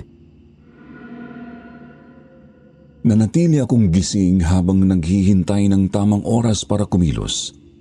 Naghintay ako ng 1:00 ng madaling araw tsaka siniguradong wala ng tao sa labas ng silid. Doon na ako kumuha ng bagong hasang itak na nakasukbit pa sa kaluban. Itinali ko yun sa aking baywang. Binuksan ko ang pinto ng kwarto ko at sumilip sa labas. Nagpalinga-linga at nakitang wala ng kahit sino mang tao sa pasilyo. Napakatahimik din ng paligid. Lumakad ako papunta sa mga lagayan ng susi at kinuha ang susi ng tarangkahan. Sa buong pagkakataong yun ay nakayapak lang ako upang di ako makagawa masyado ng ingay. Bumalik ako ng kwarto ko. Sinarado ulit ang pinto at maingat kong kinarga si Monica. Bakit ka nagising? Matulog ka na ulit. May pupuntahan lang tayo. Matulog ka lang sa balikat ni kuya ha. Sige na. Pagkagising mo, gagala na tayo. Ayos? Nagising si Monica kaya hinele ko na lang muna siya para makatulog ulit. Nang makabalik na siya sa pagkakahimbing ay doon ko na binuksan ulit ang pinto ng kwarto ko. Siniguro ko ang pagkakakarga ko kay Monica sa kaliwa kong braso tapos kinuha ko naman ang gasera ko gamit ang kanan. Lumabas ako ng silid. Wala pa ring tao sa pasilyo at napakatahimik ng paligid. Ngunit nabibingi naman ako sa lakas ng kalabog ng sarili kong dibdib. Maingay din ang utak ko kakaisip kung ano ang sasabihin kong palusot kung sakali mang may makakita sa amin. Halos hindi humihinga akong nakalakad palabas ng aming tinutuluyang gusali. Nagpalinga-linga ako sa bakuran. Wala pa ring katao-tao. Tumuloy ako papunta sa tarangkahan ngunit kumuha sa pansin ko ang pinto ng bulwagan. Bakit nakabukas ang bulwagan? May tao ba sa loob? Lagot ako nito. Tumingin ako sa bakal na tarangkahan. Hindi ko tanaw ang kabilang dako pero siguradong napakadilim sa may talahiban at kakahuyan ng bundok. Muli kong ibinaling ang mga mata sa bahagyang nakabukas na pinto ng bulwagan. May lumulusot na konting liwanag mula sa loob. Liwanag na galing sa mga sulong nasa altar. Lumakad ako palapit doon. Sumilip ako sa loob. Nakita kong nakasindinga ang 2 sulong sa magkabilang gilid ng pintuang nasa altar. Subalit animo'y sandaling huminto ang pagtibok ng puso ko nang makitang bukas din ang pinto patungo sa tinutuluyan ng ating Panginoong magkuno. Kailanman ay hindi ko pa nasaksihan ang ganitong tagpo. Nagbubukas lang naman kasi ang pinto sa altar kapag sarado na ang mismong pinto ng bulwagan. Subalit sa pagkakataong yun ay parehong bukas ang mga pintong iyon. Lumabas ba ang Panginoong magkuno? Kung oo, saan naman kaya siya nagpunta? Kinabahan akong lalo. Natakot akong baka mismo ang Panginoon ang makahuli sa aking itinatakas ang gusto niyang alay. Pero hindi. Naroroon na ako. Ayoko nang umatras. Ililigtas ko si Monica. Lumunok ako ng laway. Dali-dali akong lumakad papunta sa tarangkahan. Inilapag ko muna ang gasera sa lupa tapos binuksan at tinanggal ang kandado ng tarangkahan. Pinulot ko ang gasera. Marahan kong sinipa ang isang bahagi ng bakal na tarangkahan. Nangilo ako sa malakas nitong langit-ngit. Siguradong maririnig yon ng sino mang gising. Nagising na rin mismo si Monica. Tinanong niya kung bakit nasa bakuran kami at kung saan kami pupunta. Pigit ka na ulit, Monica. Hindi pa tayo nakakarating eh. Kailangan kasi tulog ka pagdating natin doon. Para ba mas masaya? Noong pumikit na ulit si Monica at inihiga na ang ulo sa balikat ko ay lumakad na ako palabas ng bakuran. Subalit, natigilan ako nang sumalubong sa amin ang isang pamilyar na nilalang. Kulay putik ang kaliskisin niyang balat. Pula ang mga matang may sapusa at puno ng matatalim na mga ngipin ng naglalaway na bunganga. Saan kayo pupunta? Hindi! Saan mo dadalhin yung alay? Saan mo dadalhin ang pagkain ko? Nanginig ang kalamnan ko nang dumagundong ang boses niyang parang galing sa hukay. Nang hilakbot ako, sagad hanggang kaluluwa. Gusto kong manalangin sa ating Panginoong magkuno. Gusto kong humingi ng tawad sa Kanya at humiling na sana ay iligtas niya kami. Subalit hindi yun maaari. Hindi maaari dahil kilalang kilala ko ang boses ng kaharap na halimaw. Hindi ako pwedeng magkamali. Siya mismo ang sinasamba naming Panginoon. Ang Panginoon ay isang aswang. Natauhan na lamang ako nang mapasigaw si Monica. Hindi ko napansing napadilat na pala siya ulit at nakatingin na rin sa kinikilala naming Panginoon. Sa takot ko para sa kaligtasan ng kapatid ko ay mabilis akong tumakbo palagpas sa halimaw. Mahigpit ang yakap ko kay Monica at ang hawak ko sa sulo. Subalit hindi pa man ako nakakalayo ay nahablot na ng aswang ang kaliwa kong braso kaya nabitiwan ko ang kapatid ko. Hindi kayo makakaalis. Naloko na! Takbo na, Monica! Bilisan mo! Susunod ako sa'yo! Pangako, susunod ako! Takbo na! Mabuti na lang at nakinig ang kapatid ko. Mabilis siyang kumaripas palayo. Lumusot sa makitid na daanan sa gitna ng talahiban. Garalgal na humiyaw ang Panginoong magkuno. Nagtangka pa siyang habulin si Monica ngunit mabilis kong naiharang sa kanya ang kamay kong may hawak na gasera. Napatras ang Panginoon. Binunod ko ang itak mula sa kaluban at agad ko iyong iwinasiwas sa mukha ng halimaw. Lapastangan na akong lapastangan pero wala nang tumatakbo sa isip ko noon kundi ang kaligtasan ng kapatid ko. Pangakas na mortal! Sinusuway mo ang kalooban ko! Hindi mo makukuha si Monica! Ililigtas ko ang kapatid ko! Iwinasiwas ko pa ng maraming ulit ang patalin ngunit mabilis siyang nakakailag. Kinakalmot din niya ako ng matatalim niyang kuko at nadali ako sa balikat. Inilalapit ko sa kanya ang kasera. Noon ay napapansin kong gumuguhit sa kanyang mata ang pag-aalinlangan kapag kaharap ang apoy. Kaya naman ang gasera na ang inilalapit ko sa kanya imbis na ang itak. Hindi siya makalapit sa akin. Pansin kong naiinis na siya sa ginagawa ko. Anong ginagawa mo? Tadayo! Sandali akong natigilan nang marinig ang bulyaw ni Ama mula sa loob ng tarangkahan pero hindi ako nagpatinag. Ayokong makinig sa isang taong walang pagpapahalaga sa sarili niyang anak. Wala siyang pakialam kahit mamamatay pa si Monica, kaya wala na rin akong pakialam kahit maparusahan pa siya ng Panginoon dahil sa kapangasan ko. Ilang sandali pa ay natanaw ko nang papalapit na rin ang iba pang mga tagasunod ng Panginoon. Alam kong mahihirapan ako kapag nakalabas na sila ng tarangkahan, kaya taranta ko nang inilapit ng husto ang gasera sa mukha ng Panginoong magkuno. Napahiyaw na naman siya ng ubod ng lakas. Kahit nanginginig pa talaga ang kalamnan ko sa kilabot ay kinuha ko na ang pagkakataong yon para tumakas.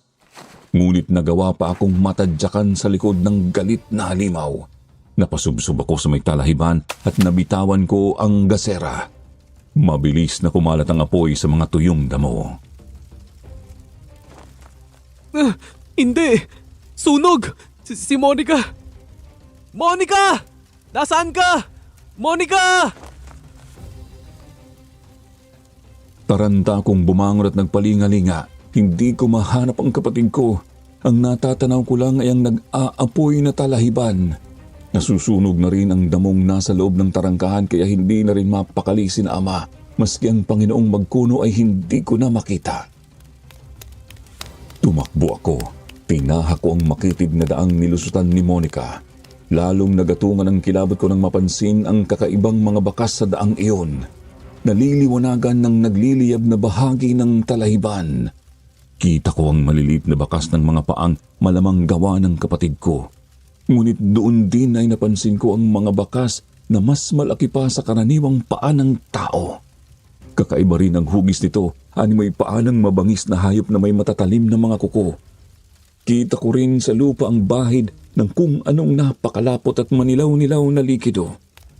Binalisan ko ang pagtakbo. Magkasimbilis na yata ang kalabog ng dibdib ko, tagagtak ng pawis at pagkaripas ng mga binti. Ilang minuto pa ay narating ko na ang bungad ng kakahuyan. Medyo malayo na yun sa apoy at sa paanan ng isang puno ay nakita ko ang kapatid ko. Nakahandusay. Wakwak ang sikmura at dibdib at naglalawa sa paligid ng katawan ang dugo.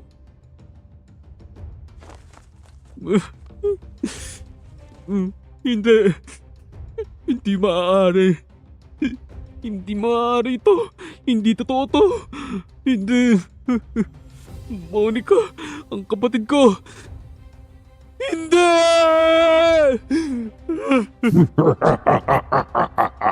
Kasalanan mo yan. Pangahas ka. Dapat lang yan sa'yo at sa kapatid mo. Magdusa ka, Tadeo. Magdusa ka! Manahimik ka! Halimaw ka! Magpakita ka sa akin!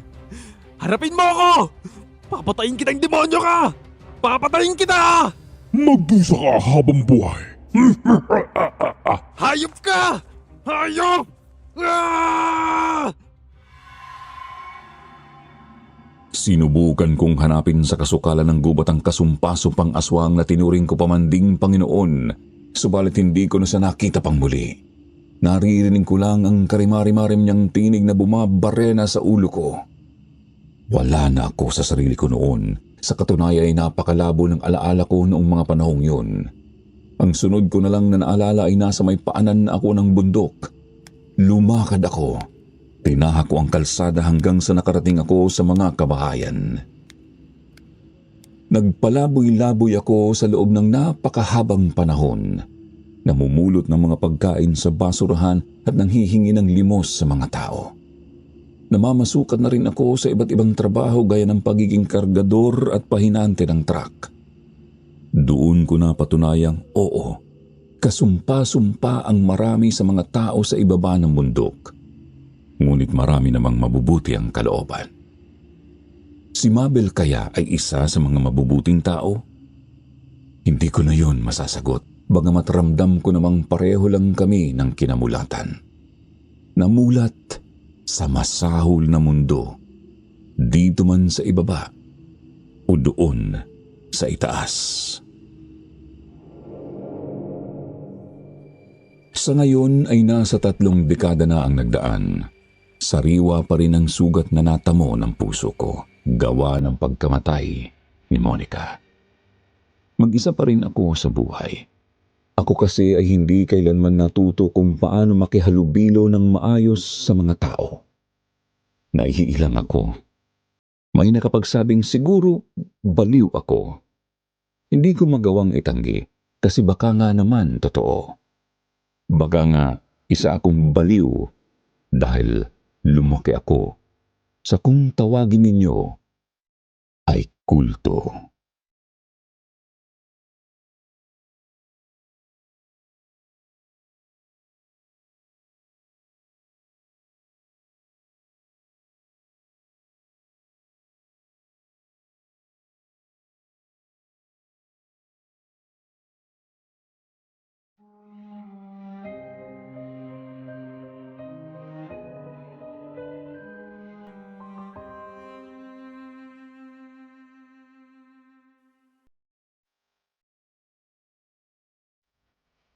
Pahamak na katulong.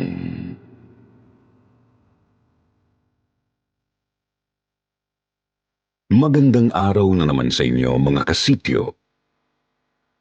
Ito pong muli ang inyong lingkod para sa isa na namang nakapangingilabot. nakakatakot at puno ng kababalaghang episode dito sa Sitio Pangil. Ang kwentong tampok natin ngayon ay mula sa ipinadala sa atin ng ating letter sender na si Martha. Tungkol umano sa isang nakagigimbal na lihim na naranasan niya nung siya ay mamasukan bilang katulong sa bahay ng kanyang naging among doktor sa Parañaque City. Ilang dekada na rin ang nakalilipas. Halina't samahan niyo akong balikan ang kanyang pinakanakakatakot na umanong karanasan, mga kasityo. Simulan na natin ang kanyang kwento.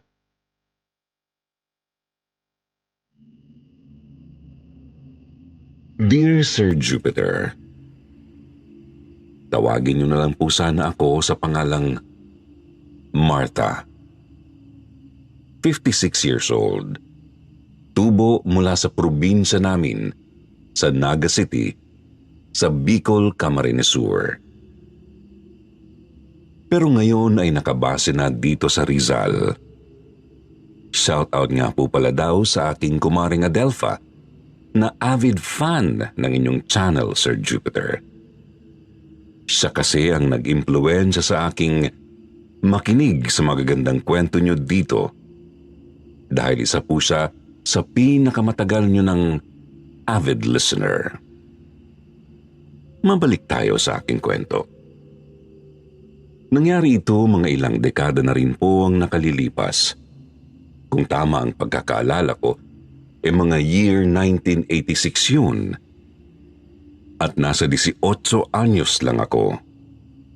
Kaluluwas ko lang din noon ng Maynila matapos kong maglayas mula sa poder ng mahihigpit kong mga magulang noong araw. Nabalak sana akong ipakasal sa isang lalaking hindi ko naman gusto. Kapalit ng malaking lupang sakahang ipinangako niya noon sa tatay ko. Naaalala ko pang takot na takot ako nung una akong mapadpad sa syudad. Hindi ko alam kung saan ako pupunta ng mga panahong yun dahil wala naman akong kakilalang kahit na sino sa Maynila. Maliban na lang doon sa babaeng nakasakay at nakakwentuhan ko sa bus at siyang nagsabi sa akin na subukan ko raw humanap ng mapapasukang trabaho sa dyaryo. Specifically, sa Manila Bulletin na isang sikat na pahayagan nung araw. Hindi naman siya nagkamali ng pagbibigay sa akin ng suhestyon dahil dun mismo ay nakahanap na ako ng pag-a-applyan bilang kasambahay ng isang mayamang doktor na itago na lang natin sa pangalang Freddy. Napakalaki ng bahay ni Doc Freddy, mga kasityo. O mas tamang tawagin yung mansyon. Tandang-tanda ko pa kasing halos mapanganga ako sa lula noong una akong tumapak sa lugar na yon. Meron yung high ceiling, grand staircase, malawak na ground floor, malalaking kwarto, magagarang muebles at mga kasangkapan na mahahalata mo agad na mamahalin. Pero sa kabila ng magagandang bagay na yon tungkol dun sa mansyon, hindi pa rin maitatago ang kakaibang aura na tila bumabalot dito. Hindi ko alam kung bakit pero unang dating ko pa lang talaga doon, pakiramdam ko na agad ay kinikilabutan ako ng matindi sa hindi malamang dahilan. Sabi ko pa nga sa sarili ko noon, mukha naman kakong alagang-alaga yung bahay, pero bakit parang nakakatakot yatang tumira doon? Pinilit ko na nga lang noon na huwag indahin yung nararamdaman kong takot. Inisip kong baka nadala ko lang yung mga pamahiing nakalakihan ko sa probinsya, kaya naninibago ako. Ang laki-laki kasi talaga nung bahay, kaya siguro ganun ang tingin ko. Kaya nga hindi na rin ako nagtaka nang malaman kong hindi lang ako ang nag-iisang maninilbihan sa bahay na yon. May isang kusinera, si Ate Edna. Isa pang kapwa ko kasambahay na si Mimi. Isang in-house hardinera, si Aling Flore. Ang driver na si Kuya Hiner at ang saksakan ng sungit na si Mang Leroy. Ang matandang gwardya na matagal na ring naninilbihan kay Doc Freddy. Sila ang mas madalas kong nakasama noon kaysa sa amo kong palagi namang wala at minsan lang kung umuwi. Halos ospital na talaga ang naging buhay niya, Sir Jupiter. Kasi nga wala na rin naman siyang asawa at anak. Maliban nga sa ilang mga kamag-anak niya na paminsan-minsan po ay dumadalaw sa kanya noon. Wala talagang maituturing na pamilya si Doc Freddy bukod sa aming mga tauhan niya. Kaya lang po, kahit kami noon ay takot namang lumapit at makipag-usap sa kanya dahil mukhang ubod niya ng sungit at miminsan lang kung magsalita. Gwapo sana. Kaso, mukha siyang istrikto. Yung tipong kapag nagkamali ka parang parurusahan ka niya agad. Mabuti na nga lang at mabilis kong nakaklose noon si Mimi. Palibhasa, magkasama kami sa kwarto at halos magkalapit lang kami ng edad. Madaldal siya. Maraming tanong tungkol sa buhay ko, katulad na lang kung saang probinsya na ako galing. Paano raw ba ako napadpad sa Maynila? May nobyo raw ba ako? Hanggang sa maya-maya, pawirdo na ng pawirdo ang mga tanong niya. Tulad na lang ng, kung may aswang daw ba sa amin? Kung nakakita na raw ba ako ng ganun? At kung ano raw ba ang mga alam kong pangontra kapag nakaengkwentro daw ako ng isang aswang. Napakamot na nga lang ako nun sa ulo kasi hindi ko kinakaya ang kadaldalan niya, Sir Jupiter. Kinabukasan po ay nag-umpisa agad ako sa pagtatrabaho. Linis dito, linis doon ang ginawa ko dahil gusto kong ipakita sa boss namin na masipag ako. Para naman kahit papaano ay hindi siya magsisi sa pagtanggap niya sa akin. Sa kalagitnaan ng paglilinis ko, doon ko nalaman na meron palang attic yung bahay. Aakyatin ko nga sana yun noon pero pinigilan naman ako ni Ate Edna at sinabing kabilin-bilinan daw ni Doc Freddy na huwag kaming aakyat doon. Dahil doon nakalagay ang mga importante niyang gamit tulad na lang ng mga papeles niya sa ospital at kung ano-ano pa. Doon din daw po kasi umi-standby si Doc kapag marami siyang kailangang aralin. Wala naman pong kaso sa akin yun, Sir Jupiter. Sa isip-isip ko, mas maigi nga kako yun at nang mabawasan ang trabaho ko sa bahay. Toka ko kasi talaga noon ang paglilinis ng buong bahay. Habang si Mimi naman ang nakatoka sa paghuhugas ng plato at pagtulong kay Ate Edna sa kusina. Dahil wala pa naman po talaga akong alam sa pagluluto ng mga panahong yon. Isang araw po, Sir Jupiter. Bigla na lang noong umuwi ang amo naming doktor. Galing sa halos ilang araw din itong pag-duty sa pinagtatrabahuan niyang ospital. May dala po siyang isang malaking maleta na parang hirap na hirap pa siyang buhatin. Kaya naman nang makita ko siya ay nag-alok ako ng tulong, pero ang isinagot lang niya sa akin ay isang malamig na iling. Pagkatapos po ay nagdire-diretso na siya paakyat ng hagdanan. Tinawanan pa nga ako ni Ate Edna noon, Sir Jupiter, at sinabing ganun daw talaga ang boss namin. Misteryoso at hindi pala salita.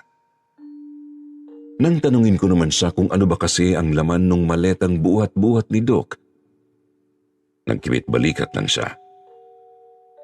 Sabi niya pa, wag ko na raw yung alamin dahil nung isang beses na nagtanong siya noon tungkol doon, napagalitan lang siya, kaya hindi na siya umulit pa.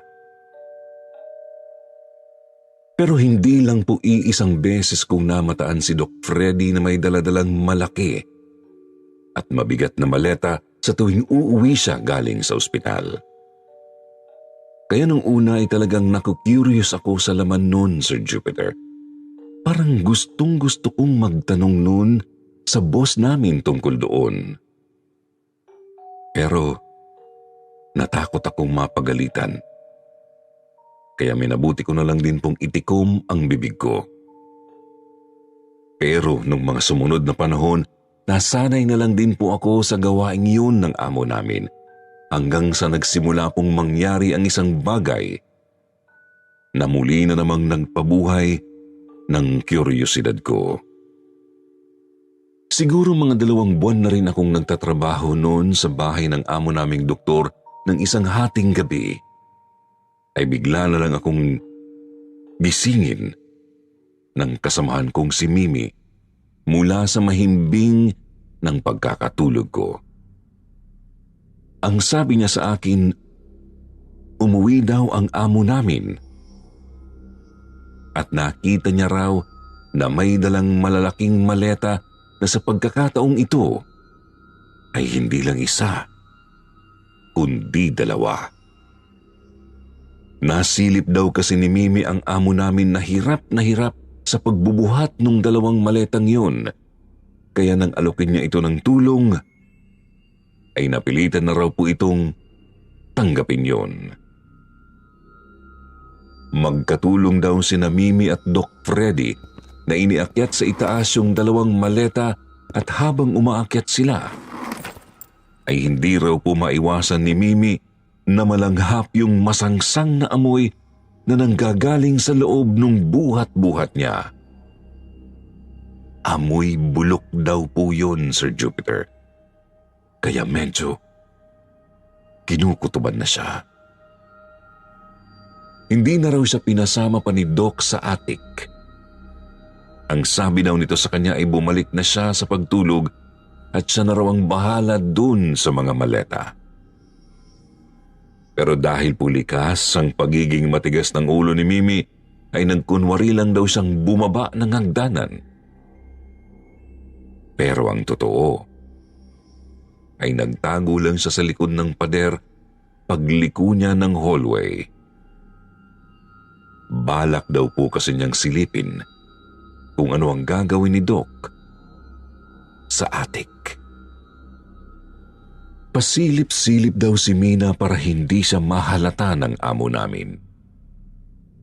Nung sa wakas daw po ay makaakyat na si Doc sa attic, bigla na lang daw pong nakarinig si Mimi ng kakaibang mga tunog dun sa attic.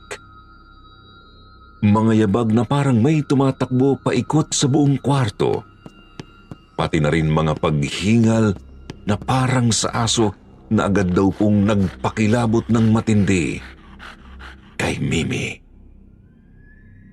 Doon na sa dali-daling nagtatakbo pababa at papunta sa kwarto namin para gisingin ako.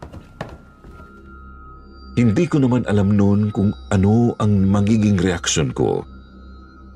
Sabi ko pa sa kanya, baka mapagalitan kami. Bumalik na lang kako kami sa pagtulog gaya ng sabi ni Doc.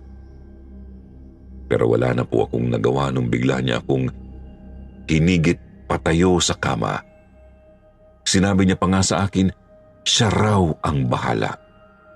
Hindi raw kami mahuhuli kasi nga alam niya naman na raw ang pasikot-sikot sa malaking bahay na yon.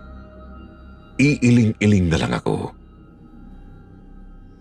Sir Jupiter, nung umakyat na nga ulit kami sa second floor, tapos ay tumapat pa talaga kami mismo dun sa bukana ng attic at nakinig sa mga kakaibang tunog na sinasabi sa akin ni Mimi. Nung una, diskumpiyado pa ako sa sinasabi sa akin ng kasamaan kong yon. Pero nung maya-maya pa ay bigla na lang kaming nakarinig ng parang mga kakaibang pag-ungol sa itaas. Doon na ako kinilabutan. Yung mga pag-ungol kasing yun, Sir Jupiter, bigla na lang ding nasundan ng mga tunog na parang may kung anong bagay na napupunit. Tapos ay hinahangkab at nilalapa yon ng isang mabangis na hayop. Napatanong pa ako kay Mimi kung ano yun, pero nagkibit balikat lang siya. Sabi niya pa, matagal na raw siyang nakakarinig talaga ng mga kakaibang tunog na ganon sa attic. Pero tuwing babanggitin niya raw po yun sa mga iba pa naming kasama sa bahay, ay pinagagalitan pa siya ng mga ito at sinasabing huwag daw siyang tsismosa. Maya-maya meron na namang mga yabag na parang naglalakad at papalapit sa pwesto namin, Sir Jupiter. Kaya kaming dalawa ni Mimi nagtatakbo na pababa dahil baka mahuli pa kami ni Doc. Agad-agad kaming naglock ng pintuan at kanya-kanya rin kaming talon sa mga higaan namin para magpanggap na tulog. Kung sakaling naramdaman ni Doc na may mga taong nag-uusisa sa kanya kanina, dun sa attic.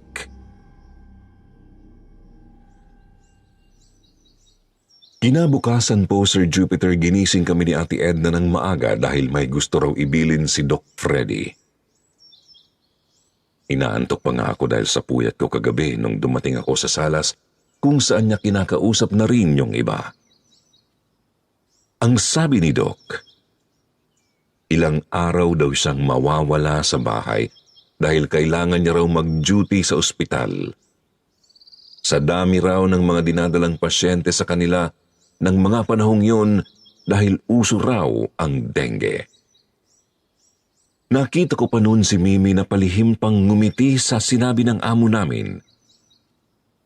Sabay bulong sa akin na sa wakas daw, makakapag-imbestiga na kami dun sa attic ng mas maayos. Hindi naman po ako sumagot sa kanya kasi nakita kong tinitigan kami ni Doc Freddy. Kakaiba ang paraang iyon ng pagtitig niya na halos hindi ko magawang salubungin. Nakakapanayo kasi yun ng balahibo. Ginagawa niya yun habang sinasabi sa amin na huwag daw kaming aakyat sa attic. Dahil may mga importanteng bagay daw siyang iniuwi doon kagabi lang. Pero pagkaalis pa lang ni Doc, ito namang si Mimi nilapitan na naman ako para ayaing linisin daw namin yung attic mamayang hapon kapag abala na sa kusina si Ate Edna at nagdidilig naman ng mga halaman sa ardin si Aling Flore. Tumanggi ako, Sir Jupiter, at sinabi ko sa kanya na mukhang nakita yata kami ni Doc kagabi dahil para kakong kami ang pinariringgan niya kanina bago siya umalis. Tinawanan lang ako ni Mimi noon, Sir Jupiter. Tapos sinabi niya sa akin na masyado lang daw akong praning. Baka raw type lang ako ng amo namin, kaya titig na titig ito sa akin kanina.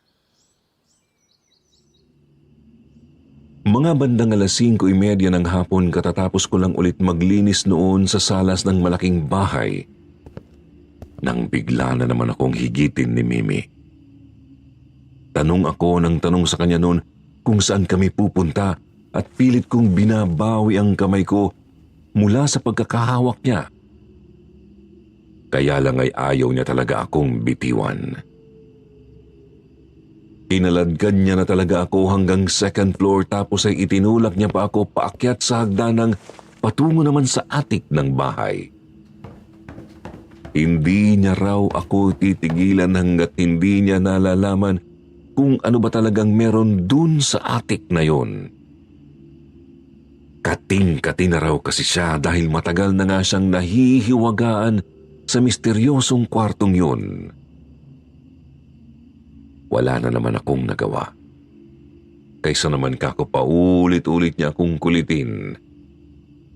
Pinagbigyan ko na lang sa wakas ang kasamahan kong pahamak. Sinubukan naming buksan yung pintuan ng attic, Sir Jupiter, kaya lang ay nakasara po yun. Pero dun pa lang, kakaiba na agad ang naramdaman ko. Nakarinig na naman kami ng parang mga tumatakbong yabag na umiikot-ikot doon sa loob ng attic. Tapos, sinundan ulit yun ng tunog ng parang humihingal na hayop. Dahil nga doon, umatras agad ako pabalik. Sabay sabi kay Mimi na kung gusto niya talaga mag-usisa doon sa may attic, ay siya na lang at huwag nakako akong idamay. Nung pababa na ako sa makipot na hagdanan para sa attic, bigla pa akong nadulas at bahagyang nasugatan yung bandang batok ko. Gasgas lang naman pero kinabahan ako, kaya nasabi ko pa kay Mimi na kasalanan niya yun. Dapat kako ay hindi niya na lang ako kinaladkad dun. Napagtaasan ko siya ng boses, kaya inis na inis siya sa akin nun. At nagdadabog siya nung bumaba na kami ulit sa ground floor. Hindi ko na lang siya pinansin at nagpahinga na lang ako sa sofa habang siya ay dumiretso na ng kusina at tumulong kay Ate Edna. Ang totoo po, Sir Jupiter, hindi lang naman talaga si Mimi ang naku-curious sa kung ano bang itinatago ng amo namin doon sa attic na yon. Kahit nga ako, simula nang marinig ko yung parang mga kakaibang tunog na yung kagabi, iniisip ko na kung ano ba talaga ang meron doon. At ayaw kaming palapitin man lang doon ni Doc Freddy. Kaya lang po nangingibabaw pa rin talaga sa akin ang takot, Sir Jupiter. Para kasing may nagsasabi sa utak ko noon na may mangyayaring hindi maganda sa akin oras na pilitin kong alamin ang totoo.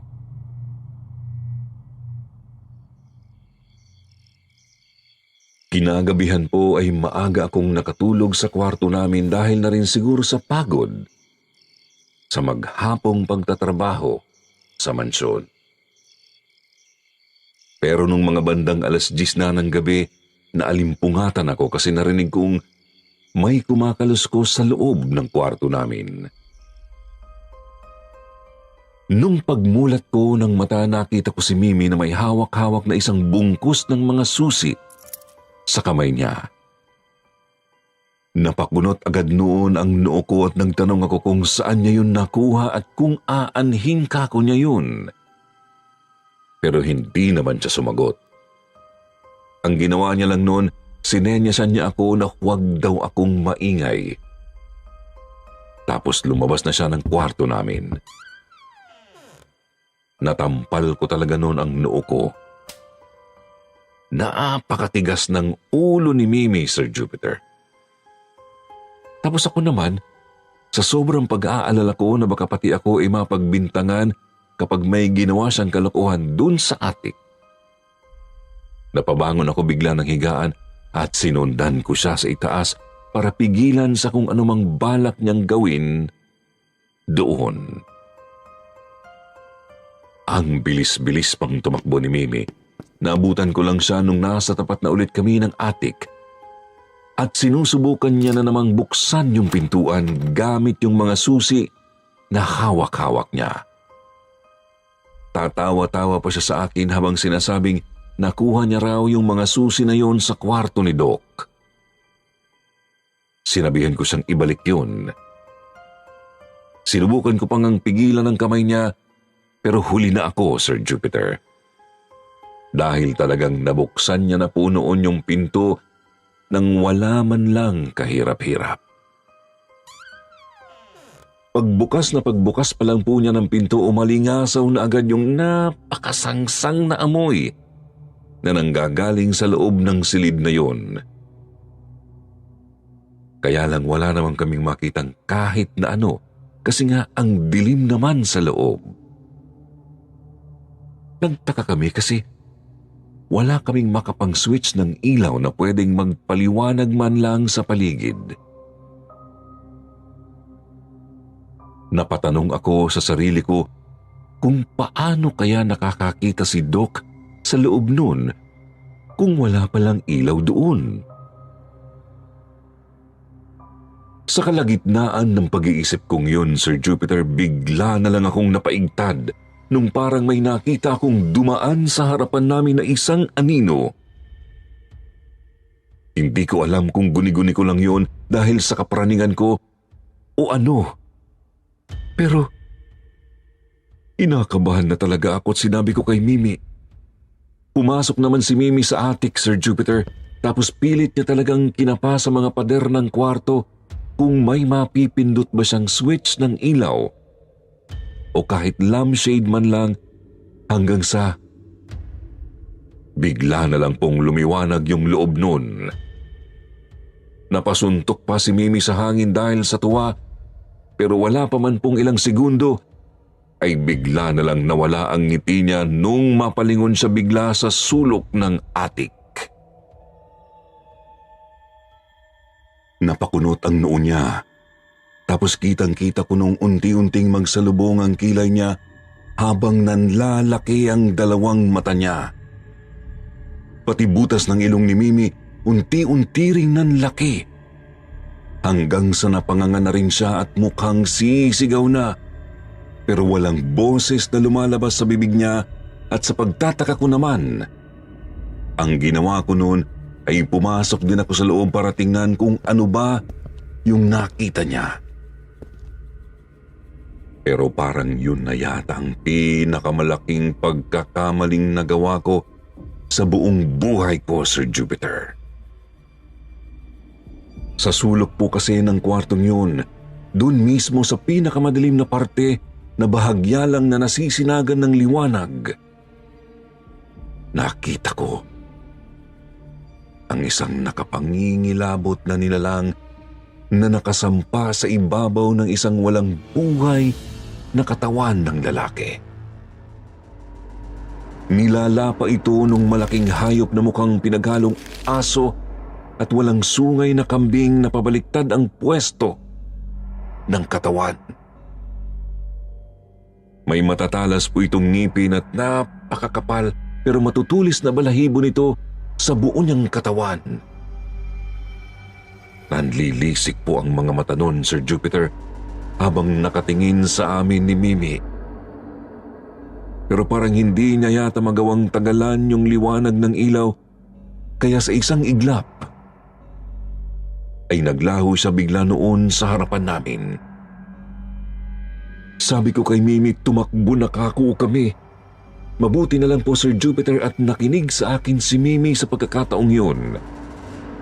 Nauna pa siyang tumakbo palabas ng attic kaysa sa akin, pero bago pa ako tuluyang makalabas ng silid, Sir Jupiter, talagang naramdaman ko noon na may isang malambot, magaspang at basang bagay na bigla na lang humagod noon sa batok ko, dun sa parteng may sugat.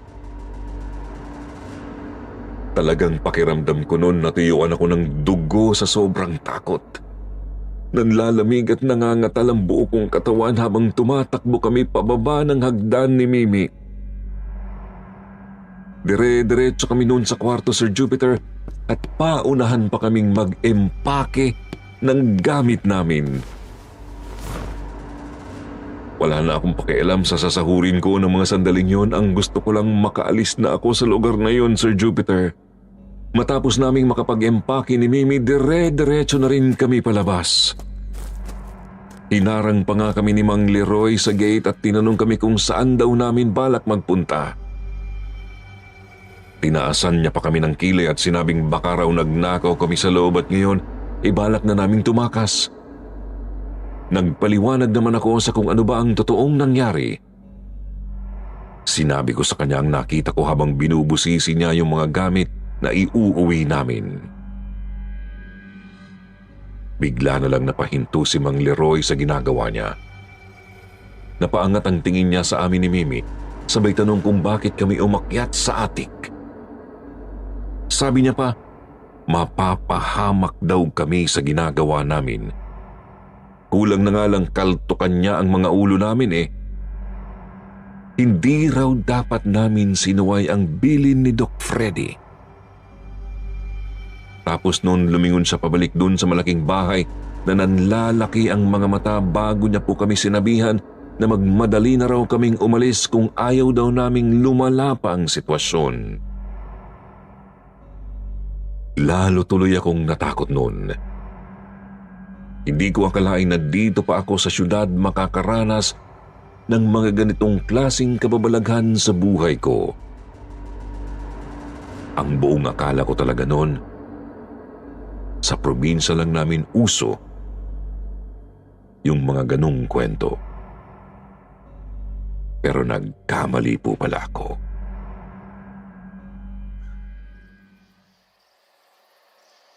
Sir Jupiter, nang umuwi ako pabalik sa mga magulang ko sa probinsya namin sa Bicol, doon ko lang nalaman na may sakit pala ang tatay ko.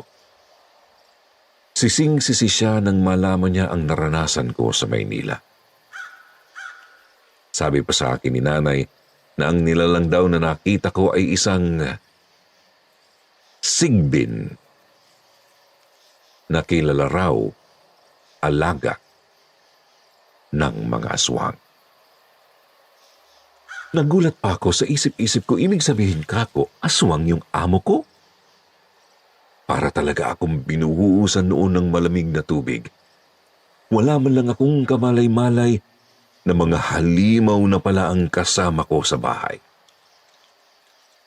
Kung hindi lang pahamak itong si Mimi, baka hindi ko pa nalamang nakatira na pala ako sa lungga ng aswang.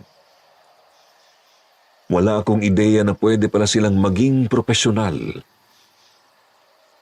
Sabi naman ng nanay ko, hindi raw talaga yun imposible dahil noon pa man, pinaniniwalaan na talaga nila na ang mga aswang ay madalas talagang makihalubilo sa mga tao. Hindi totoo yung mga kwentong palagi silang ilag at lumalayo. Kumbaga para sa kanila, mas maiging maging malapit sila sa mga itinuturing nilang pagkain para mapabilis lang sa kanila ang manghuli kapag nakaramdam sila ng gutom. Mabuti na lang kako nakaalis na ako sa mansyon.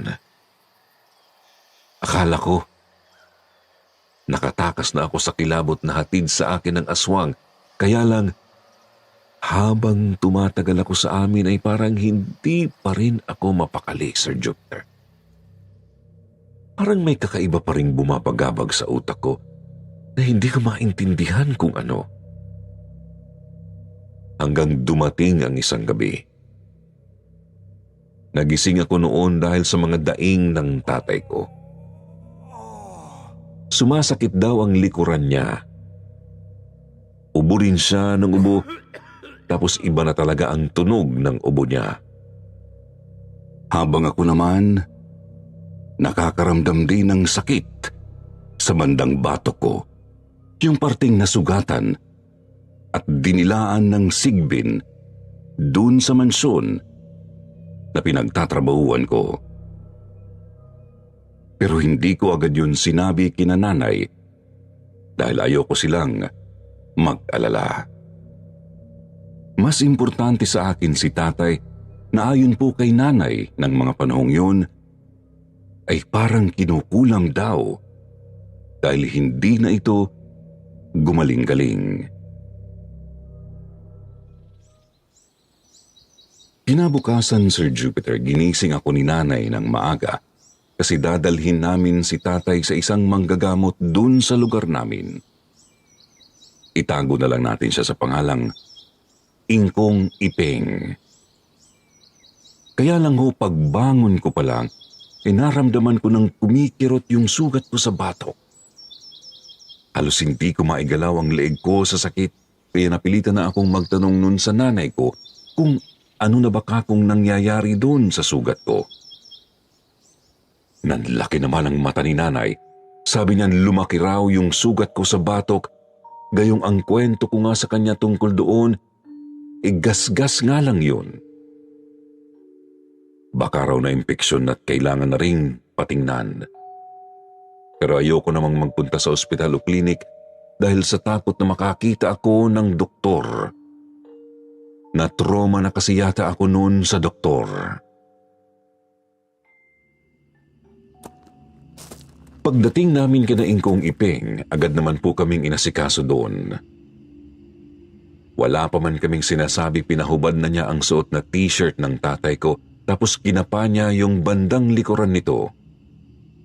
Sabi ni Ingkong Ipeng, hindi raw po kinukulam si tatay. Sadyang may sakit na raw po ito at mas lalala pa raw yun kung hindi pa namin maaagapan. Lalo na raw ngayon na merong kakaibang nagpapahirap sa kanya, pati na rin daw sa akin. Sabi ni Ingkong Ipeng, Sir Jupiter, meron daw pong aswang na nagpapabalik-balik sa bahay namin para aswangin kami ni tatay. Yun daw po ang dahilan. Kaya lumalaki bigla ang napakaliit lang naman sanang sugat ko. Ganun din daw si tatay na sinisinghot-singhot pa nito hanggang sa maubos ang enerhiya sa katawan. Kaya raw tuwing gigising kami sa umaga, palagi kaming patang-pata at parang pagod na pagod. Kaya raw tuwing gigising kami sa umaga, palagi kaming patang-pata at parang pagod na pagod kahit na maghapon lang naman kami noong nasa bahay. Ipinakita rin po sa amin ni Ingkong Ipeng yung malagkit na likidong nakuha niya sa sugat ko na sabi niya, naiwang laway daw ng aswang. Delikado raw yun kapag sumama sa daloy ng dugo ko. Dahil may posibilidad na mahawa ako ng pagkaswang. Kaya bago po kami pinauwi ng manggagamot ay binilinan niya kaming mag-ingat. Sabi niya sasadyain na raw kami bukas sa bahay para gumawa ng panangga sa aswang.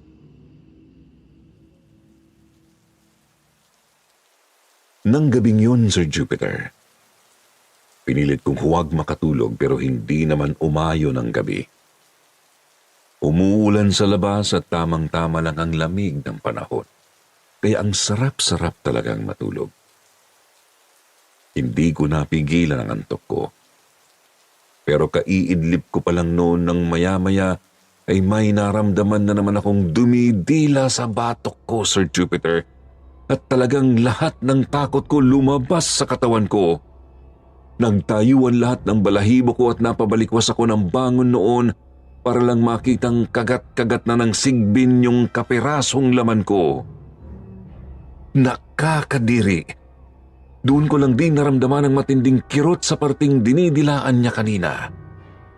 Nagsisigaw ako agad noon, Sir Jupiter, kaya napalabas si nanay sa kwarto nila at dali-daling nagpunta sa kwarto kong kurtina lang din naman ang tabing. Sa ikalawang pagkakataon, bigla na namang nawala sa harapan ko yung sigbin, Sir Jupiter.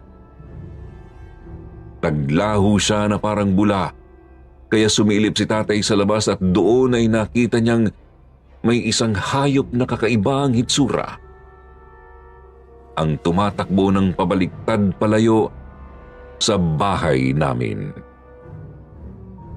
Napamura siya at sinabing sigbin nga raw yun.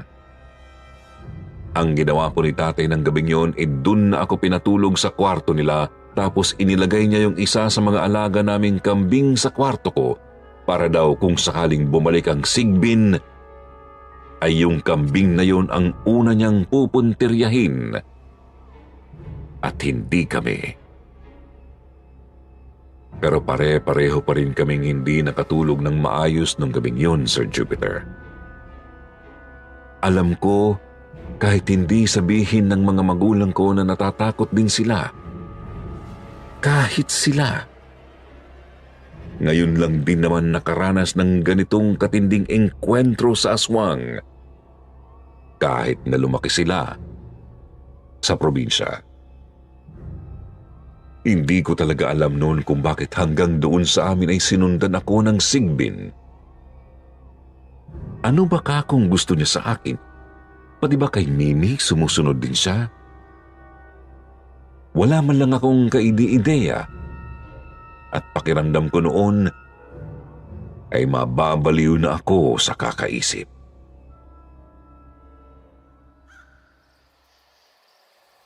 Kinabukasan dumating si Ingkong Ipeng na may daladalang bagong hasang itak, Sir Jupiter. Kumpleto rin siya sa pangontra, tulad ng abo ng palaspas na inihalo sa benditadong asin na sabi niya ay mabisa raw pantaboy sa mga aswang at iba pang nilalang ng dilim. Meron din siyang buntot pagi, lana o yung langis na kumukulo kapag may aswang sa malapit na mabisa rin daw para hindi ka mapangamuyan ng aswang. Ang sabi po sa amin ni Ingkong Ipeng, kailangan daw naming abangan ng muling pagbabalik ng sigbin sa amin para magawa namin itong patayin. Sigurado naman daw siyang hindi ito makakatiis dahil kinatatakaman na nga ako ng aswang, Sir Jupiter. At isa na nga sa mga ugali nito ang huwag pakawalan ang putahing magugustuhan niya kahit anong mangyari. Nang tanungin naman po namin si Ingkong Ipeng kung paano mapapatay ang sigbin, ang sabi niya naman sa amin, isa lang daw ang kailangan naming gawin. Ang tagay nito, sa bandang puwitan nito, kung saan nakalagay ang kanyang ulo. Kailangan daw po naming putulin yun dahil yun lang daw ang kahinaan nito at wala nang iba pa. Pero hindi raw madaling gawin yun dahil kilala ang sigbin bilang isa sa pinakamabilis na uri ng aswang. Wala raw halos makatalo sa liksi nitong kumilos na animo sumasabay daw sa hangin. Matanda na po si Ingkong Ipeng, Sir Jupiter. Uugod-ugod na nga siya noon, kaya alam naming mahihirapan siya kung siya ang huhuli sa aswang. Si tatay naman may sakit at halos hindi makakilos kung wala ang alalay ni nanay. Ganun pa man nangako pa rin po si Ingkong Ipeng na gagawin niya ang lahat ng makakaya niya. Pagpatak ng 9:00 ng gabi, Sir Jupiter, tahimik na noon ang paligid namin. Dahil ganun naman sa probinsya. Maagang matulog ang mga tao. Garapan na lang ang nagsisilbi naming liwanag noon sa bahay dahil hindi pa naman uso ang kuryente sa amin ng mga panahong yon. Nang oras na yon, nagkakape pa kami ng kaping bigas na ginawa ni nanay nung hapon para pampagising. Nang bigla na lang kaming makarinig ng mga kaluskos sa kwarto ko. Narinig din namin yung kambing namin na umuungot at umiiyak ng impit. Pero saglit lang yun. Dali-dali pong tumayo si Ingkong Ipeng sa upuan noon tapos binuksan niya ang kurtina ng kwarto ko. Mabilis din si nanay dahil naisarado niya agad yung bintana at nasabuyan ng itim na asin na may halong abo ng palaspas. Hindi po agad nakalabas ang Sigbin dun sa kwarto, Sir Jupiter. Bigla na lang po itong humuni na parang tigre. Talagang nakakatakot ang alulong niya dahil ang laki-laki at ang lalim ng boses nito. Hindi ko makakalimutan yon dahil yun na talaga ang pinaka-nakakatakot na nasaksihan ko sa buong buhay ko. Sinubukang habulin ni Ingkong Ipeng yung Sigbin, Sir Jupiter, pero hindi talaga niya magawa.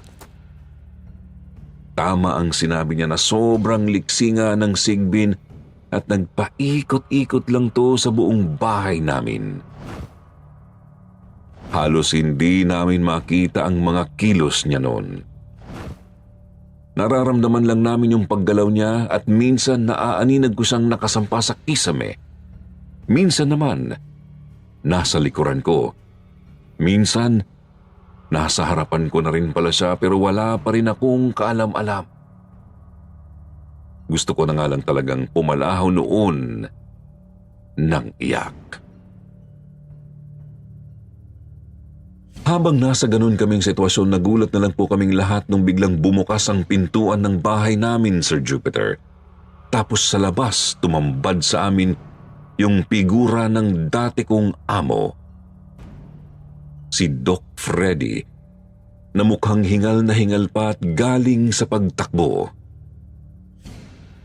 Sa isang iglap nakita kong dinamba siya ng Sigbin tapos kumakawag-kawag pa yung ulo nito sa may puwitan. Mukhang nasiyahan nang makita ang kanyang amo. Nadoble po noon ang takot ko. Akala ko yun na ang katapusan namin kung hindi ko lang nakitang biglang inilabas ni Doc Freddy yung kutsilyo niya sa likuran. Tapos itinaga niya yun sa ulo ng Sigbin. Bumagsak sa harapan namin ang ulo ng nakakatakot na hayop na yun. Gumulong hanggang sa may paanan ko. Hindi ko alam kung ano ang pumasok sa isip ko pero nang makita ko yun ay bigla ko yung pinagyayapakan hanggang sa unti-unti ay nadudurog na yun sa harapan ko. Unang lumuwa ang mata ng Sigbin. Tapos sunod ay ang putol nitong dila na parang naputol dahil sa sarili nitong ngipin. Hanggang sa pati ang bungo nito nadudurog na rin. Sobrang baho ng amoy na lumalabas galing doon, kasabay ng maitim na likido na sa palagay ko po ay dugo niya.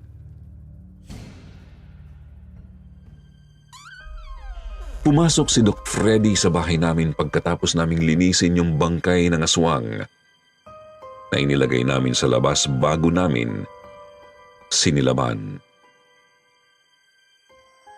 Sinabi niya sa amin, Sir Jupiter, na mali daw ang hinala naming isa siyang aswang. Yung Sigbin na yun daw po ay matagal na talagang alaga ng pamilya nila. Simula pa sa kanununuan niya. Napasa-pasa lang daw po yun hanggang sa mapunta sa pangangalaga niya. Ang totoo, pinag-aagawan nga raw po yun sa kanilang angkan. Kasi ang Sigbin daw na iyon ang pinaniniwala ang nagdadala sa kanila ng swerte. Kaya nga po kahit takot siya ay inalagaan pa rin yun ni Doc Freddy at itinuring na parang normal na alagang hayop lang katulad ng aso. Ang mga bangkay daw na iniuuwi niya noon ay mga bangkay na ibinenta na ng kanilang mga pamilya dahil walang pampalibing. O di kaya ay wala na itong natitirang kamag-anak. Yun daw po ang ipinambuhay niya sa Sigbin sa loob ng halos ilang taon. Yun daw po ang dahilan kaya hindi na nangarap pa si Doc Freddy na mag-asawa o magkapamilya. dahil sa takot na baka pati sila ay madamay kung sakaling mag-iba ang isip ng Sigbin at maisip nitong atakihin siya. Hindi rin daw po kasi alam ni Doc kung paano ito papatayin nung una. Natatakot din siya na baka kapag ginawa niya yon ay puro kamalasan naman ang dumapo sa buhay niya. Nagsimula lang daw siyang maghanap ng mga sagot sa tanong niya noong nabalitaan niyang umalis kami ni Mimi sa bahay niya dahil sa Sigbin. Ang totoo daw po kasi ay unang sinundan ng Sigbin si Mimi at simula noon ay wala nang nakakita ulit dito. Kahit po ang sarili niyang pamilya. Kaya nga dali-daling bumiyahe si Doc papunta sa probinsya namin ay upang iwasang mangyari sa akin kung ano man daw ang nangyari kay Mimi. Malakas daw ang kutob niya, Sir Jupiter, na talagang hindi na raw po nakaligtas si Mimi dahil sa totoo lang ay ito naman talaga ang gustong-gustong kainin ng Sigbin. Kahit noong bago pa ako dumating sa puder niya. Nadamay lang daw ako kasi isinama ako ni Mimi sa kalokohan niya. Hanggang ngayon nga gusto ko pa rin sisihin si Mimi dahil naranasan ko ang pangyayaring yun gawa niya.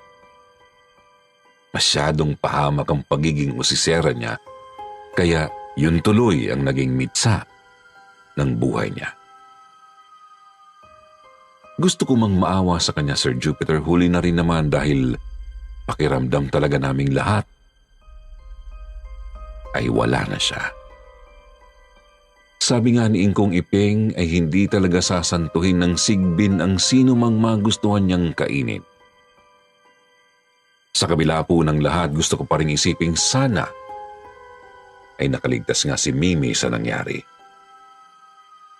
Sana nakahanap siya ng paraan para matakasan ang aswang na yon. Sana mali lang kami ng akala, Sir Jupiter.